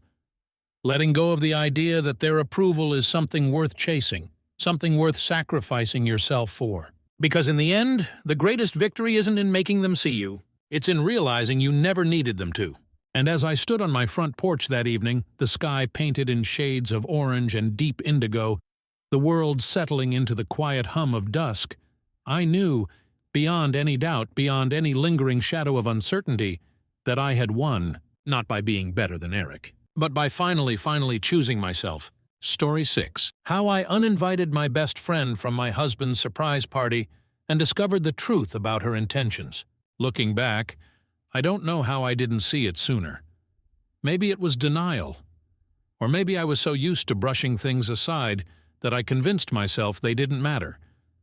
But the signs were there, woven into small moments, disguised as harmless coincidences, and now, standing in the aftermath of it all, I realized I had been ignoring the truth for far too long. Trina and I had been inseparable since high school, our friendship spanning nearly 2 decades of life changes, breakups, and personal struggles. She had always been the wild one, the friend who never settled down, who floated from relationship to relationship, always searching for something just out of reach. Meanwhile, I had taken the safer route, committing early to James, the man who would become my husband. Over time, Trina became part of our world, blending effortlessly into our lives. She had been there for every milestone, our engagement, our wedding, our anniversaries, and yet somewhere along the way something shifted. At first it was subtle. too subtle for me to acknowledge it for what it was. It started last year when we took a short trip for her birthday, just the three of us, James, Trina, and me. At the time, I thought nothing of the way she carried herself around him, her laughter a little too loud, her gaze lingering a little too long. Trina had always been confident, unapologetically so, but there was a new energy to her presence, a calculated effort to insert herself into spaces that weren't meant for her. She would strut around the house in revealing outfits, drape herself across the couch in ways that demanded attention, and find excuses to position herself near James. She was playful, light-hearted, the kind of woman who had always thrived on being noticed, but for the first time I felt uncomfortable. James, oblivious as ever, didn't notice at first, but I did. And once I started paying attention, I realized it wasn't just in my head. The moment that shattered my trust came when James and I had one of the worst fights of our marriage. It was about money, about an old mistake he had made when we were younger, something I thought we had moved past. The argument had left me feeling hurt, betrayed, desperate for someone to talk to, and as always I turned to Trina. I vented to her, poured out my frustrations, expecting comfort. And at first, she reacted exactly as I thought she would, shocked, sympathetic, agreeing with me. But later I found out she had sent James a text behind my back. "She knows how you can be," she wrote. "You always overreact." That single sentence cracked something inside me. Still, I tried to ignore the gnawing feeling in my gut, tried to convince myself I was reading too much into things. But then came New Year's Eve. Every year, Trina and I had a tradition of sending each other long, heartfelt messages at midnight, a ritual that had always meant something to me. This year, I waited, checking my phone, expecting the usual warmth. Nothing.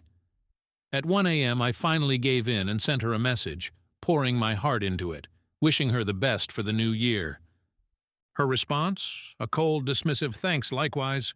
And yet, while she had barely acknowledged me, she had sent James a message filled with sentiment, accompanied by a picture of a lotus flower for luck, starting with, "My dearest."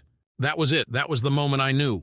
I replayed every interaction, every lingering glance, every moment I had excused. The truth was undeniable.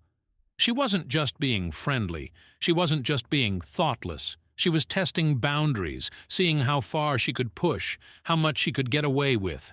And now, with James's surprise birthday party just days away, I knew with absolute certainty that I didn't want her there. She had been invited weeks ago, before my suspicions had solidified into something real.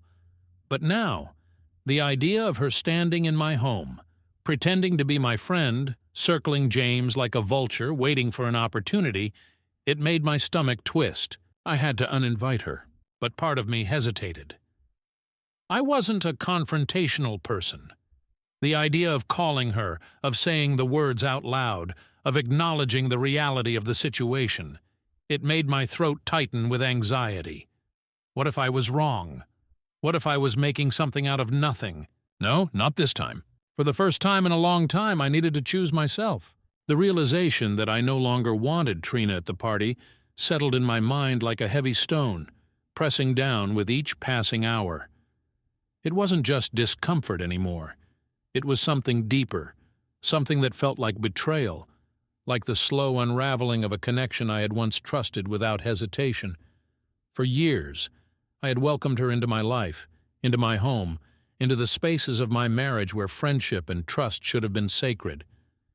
And yet here I was, faced with the undeniable truth that she had been pushing the boundaries of that trust, inching closer to something that was never hers to claim.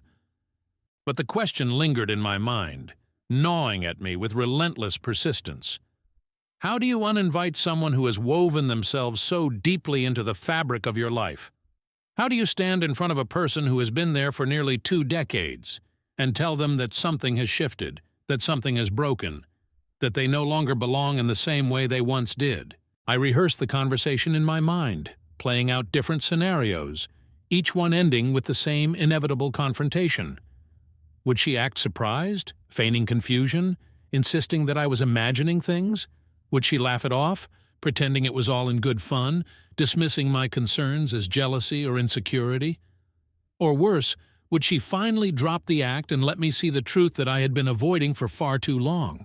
I thought about sending a message instead, typing out the words, erasing them, rewriting them, only to find myself staring at a blank screen, unable to press send. It felt cowardly, like a poor attempt at avoiding the weight of the conversation, but the alternative, sitting across from her looking into her eyes, forcing myself to acknowledge the shift in our dynamic, felt unbearable. And then, as if the universe had decided for me, the moment arrived without warning. Trina reached out first, sending me a casual message about the party, asking if I needed help with anything, if I wanted her to come over early to set up. I stared at my phone, my pulse quickening, my hands tightening around the device as if the weight of the decision had suddenly become tangible. This was it, the moment where I had to choose whether to maintain the illusion of our friendship or finally admit that it was falling apart. I took a deep breath, feeling the rise and fall of my chest, steadying myself before typing a response that felt both foreign and freeing. I told her there had been a change of plans, that I had decided to keep the party small, just family and a few close friends, that things had been overwhelming lately, and I needed to simplify. It wasn't a lie, but it wasn't the full truth either. It was a bridge between confrontation and avoidance, a way to create distance without setting everything on fire. The response came quickly, almost too quickly, as if she had been waiting for something like this, as if she had sensed the shift before I had even put it into words. She responded with a simple, clipped, "Oh, okay." No questions, no arguments, no attempts to push back. Just 2 words, hollow and final. But the silence that followed was louder than any confrontation could have been. The absence of her usual energy, the lack of insistence, the ease with which she accepted the unspoken truth. It all felt like confirmation of something I had been too afraid to acknowledge. If she had truly been oblivious, if she had genuinely believed there was nothing wrong, wouldn't she have asked why? Wouldn't she have tried to understand, to fight for our friendship, to defend herself? Instead, she let it go. And that, more than anything, told me everything I needed to know. The following days passed in a blur of preparation. Each detail of the party a welcome distraction from the weight of my decision. I busied myself with decorations, finalizing the menu, ensuring every piece of the evening would come together perfectly. But beneath the surface, a quiet unease remained, a lingering doubt that whispered in the back of my mind. Had I done the right thing? Had I overreacted? Was I letting my emotions dictate something that didn't need to be severed so completely? But then I would remember the way she had looked at James, the way she had dismissed my feelings, the way she had reached out to him in moments when she should have been standing by me instead. And with each reminder, the doubt faded, replaced by the certainty that I had spent far too long making excuses for someone who had stopped being my friend long before I had the courage to admit it. The night of the party arrived, and with it, a sense of relief. James was happy, surrounded by the people who mattered most, laughter filling the room, the weight of the past few weeks lifting with each passing moment. But even in that joy, there was an emptiness, a space where Trina should have been, a presence I had expected to miss more than I actually did. And as I watched James, his eyes meeting mine across the room, warmth and love evident in every glance, I realized that I had made the right choice. Some friendships aren't meant to last forever. Some people are meant to be a part of your past, not your future. And sometimes, the hardest thing to do is to finally let go. First update. For the first time in years, my life felt quieter without Trina in it. No daily texts, no casual invitations, no last-minute calls asking if she could stop by just to chat. At first, I thought I would feel a sense of loss, maybe even regret. Instead, all I felt was relief, a weight I hadn't realized I had been carrying slowly lifting from my shoulders. But just when I thought I had finally drawn the line and moved on, she reached out again. The message was short, too short for someone who had been such an integral part of my life for 2 decades. She wanted to meet for coffee. No explanations, no accusations, just a simple request. I should have ignored it. I should have let the silence remain, allowed the separation to stand as the quiet goodbye it had already become. But something inside me, maybe habit, maybe curiosity, maybe a need for closure I didn't even realize I wanted, made me agree. So the next day I found myself sitting at a small coffee shop in the city where she lived, fingers curled around a cup of tea I hadn't taken a sip from, watching the door with the kind of nervous anticipation I hated admitting to. When she finally arrived, walking in as if nothing had changed, all smiles and light chatter, greeting me with the same casual energy she always had, I felt my stomach twist. She handed me a small bag, a souvenir from a recent trip she had taken, a box of chocolates for James, and for me something that made my skin crawl the moment I saw it. A tube of pheromone-infused lip gloss and a set of flavored lubricants, accompanied by a wink and a comment that if James was suddenly all over me, I would know why. I stared at the items, my grip tightening around them, trying to make sense of whether this was some kind of joke, a poorly thought-out attempt at humor, or something more. And for the first time, I didn't brush it off, I didn't let it slide. Instead, I met her gaze, steadied my voice, and told her everything.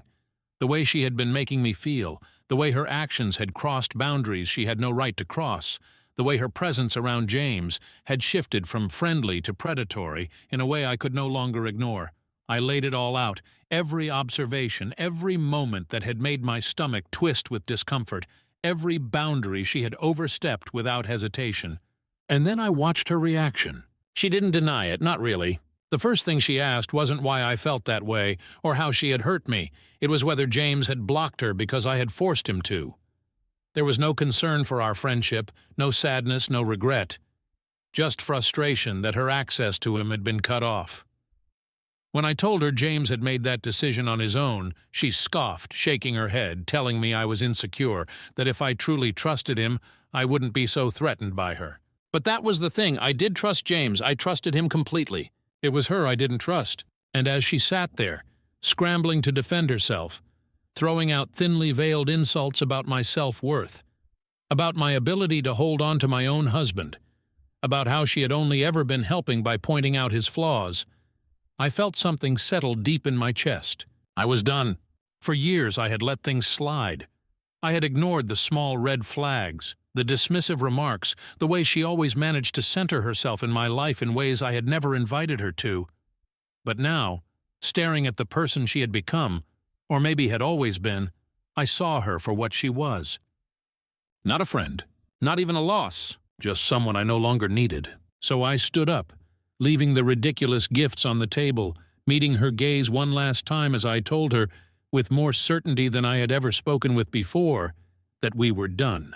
And for the first time in 20 years I walked away. Second update. Walking away from that coffee shop should have felt like the end of something, like the final chapter in a story that had gone on far longer than it should have. And yet, as I stepped out onto the busy sidewalk, feeling the cold air press against my skin, I realized that endings are rarely as clean as we want them to be. Even as I had left her sitting there, staring after me in stunned silence, I knew, deep down, that this wasn't truly over. Not yet. A part of me had hoped she would take my words for what they were. A final, undeniable statement that I was done, that whatever had once existed between us had withered beyond repair. But people like Trina don't let go easily, not when they have spent years building their presence into the foundation of someone else's life. They don't disappear quietly, don't bow out gracefully, don't accept the shifting tides without trying, at least once, to claw their way back into the spaces they've been shut out of. And so I wasn't surprised when, later that evening, my phone lit up with messages, one after another, her name flashing across the screen like an echo of the past refusing to be ignored. I didn't read them at first. I didn't have to. I already knew what they would say. Veiled justifications, manipulative attempts at reframing the narrative, accusations wrapped in the illusion of concern. I could picture the words before I even saw them, the way she would try to spin it, how she would claim that I had overreacted, that I had misunderstood her, that I was throwing away a friendship over nothing. But nothing doesn't feel like betrayal. Nothing doesn't leave a bitter taste in the back of your throat, doesn't make your stomach twist with unease, doesn't force you to question every moment leading up to it. Nothing doesn't linger in the spaces between thoughts, creeping in when you least expect it. And so for the first time in 20 years, I ignored her. I didn't reply. I didn't try to argue. I didn't try to explain myself any further because the truth was, I no longer owed her an explanation. I had said everything that needed to be said, and anything beyond that would be giving her something she didn't deserve, another chance to manipulate, to twist my words, to make herself the victim in a story where she had never been the one wronged. But Trina, true to form, didn't stop there. It started with her trying to reach me through different platforms, sending messages through social media, leaving voice notes filled with emotion, each one shifting in tone as she tried different approaches. First pleading, then anger, then an eerie sort of indifference, as if she wanted me to believe she didn't care, that she wasn't affected by any of it. And when that didn't work, she did what I should have seen coming from the very beginning. She tried to drag James into it. The next morning, as I sat at the kitchen table, sipping my coffee and feeling the first real sense of peace I had had in weeks, James walked in, his expression unreadable as he slid his phone across the table toward me. And there it was, her name, her words, the last desperate attempt to wedge herself between us. She had written to him under the guise of concern, pretending that she was reaching out because she cared, because she was worried about me, because she wanted to make sure I wasn't isolating myself over some misunderstanding. She framed it as if she was the reasonable one, the mature one, the one trying to salvage something I had recklessly thrown away. But beneath the carefully crafted sentences, the true intention was glaringly obvious. She wanted to plant a seed of doubt, to make him question me, to make him wonder if maybe, just maybe, she had a point. But James had never been a fool. Without hesitation, without even a flicker of doubt, he had blocked her the moment he saw the message, his actions firm, decisive, leaving no room for misinterpretation. And as I looked up at him, searching his face for any trace of lingering uncertainty, I found none.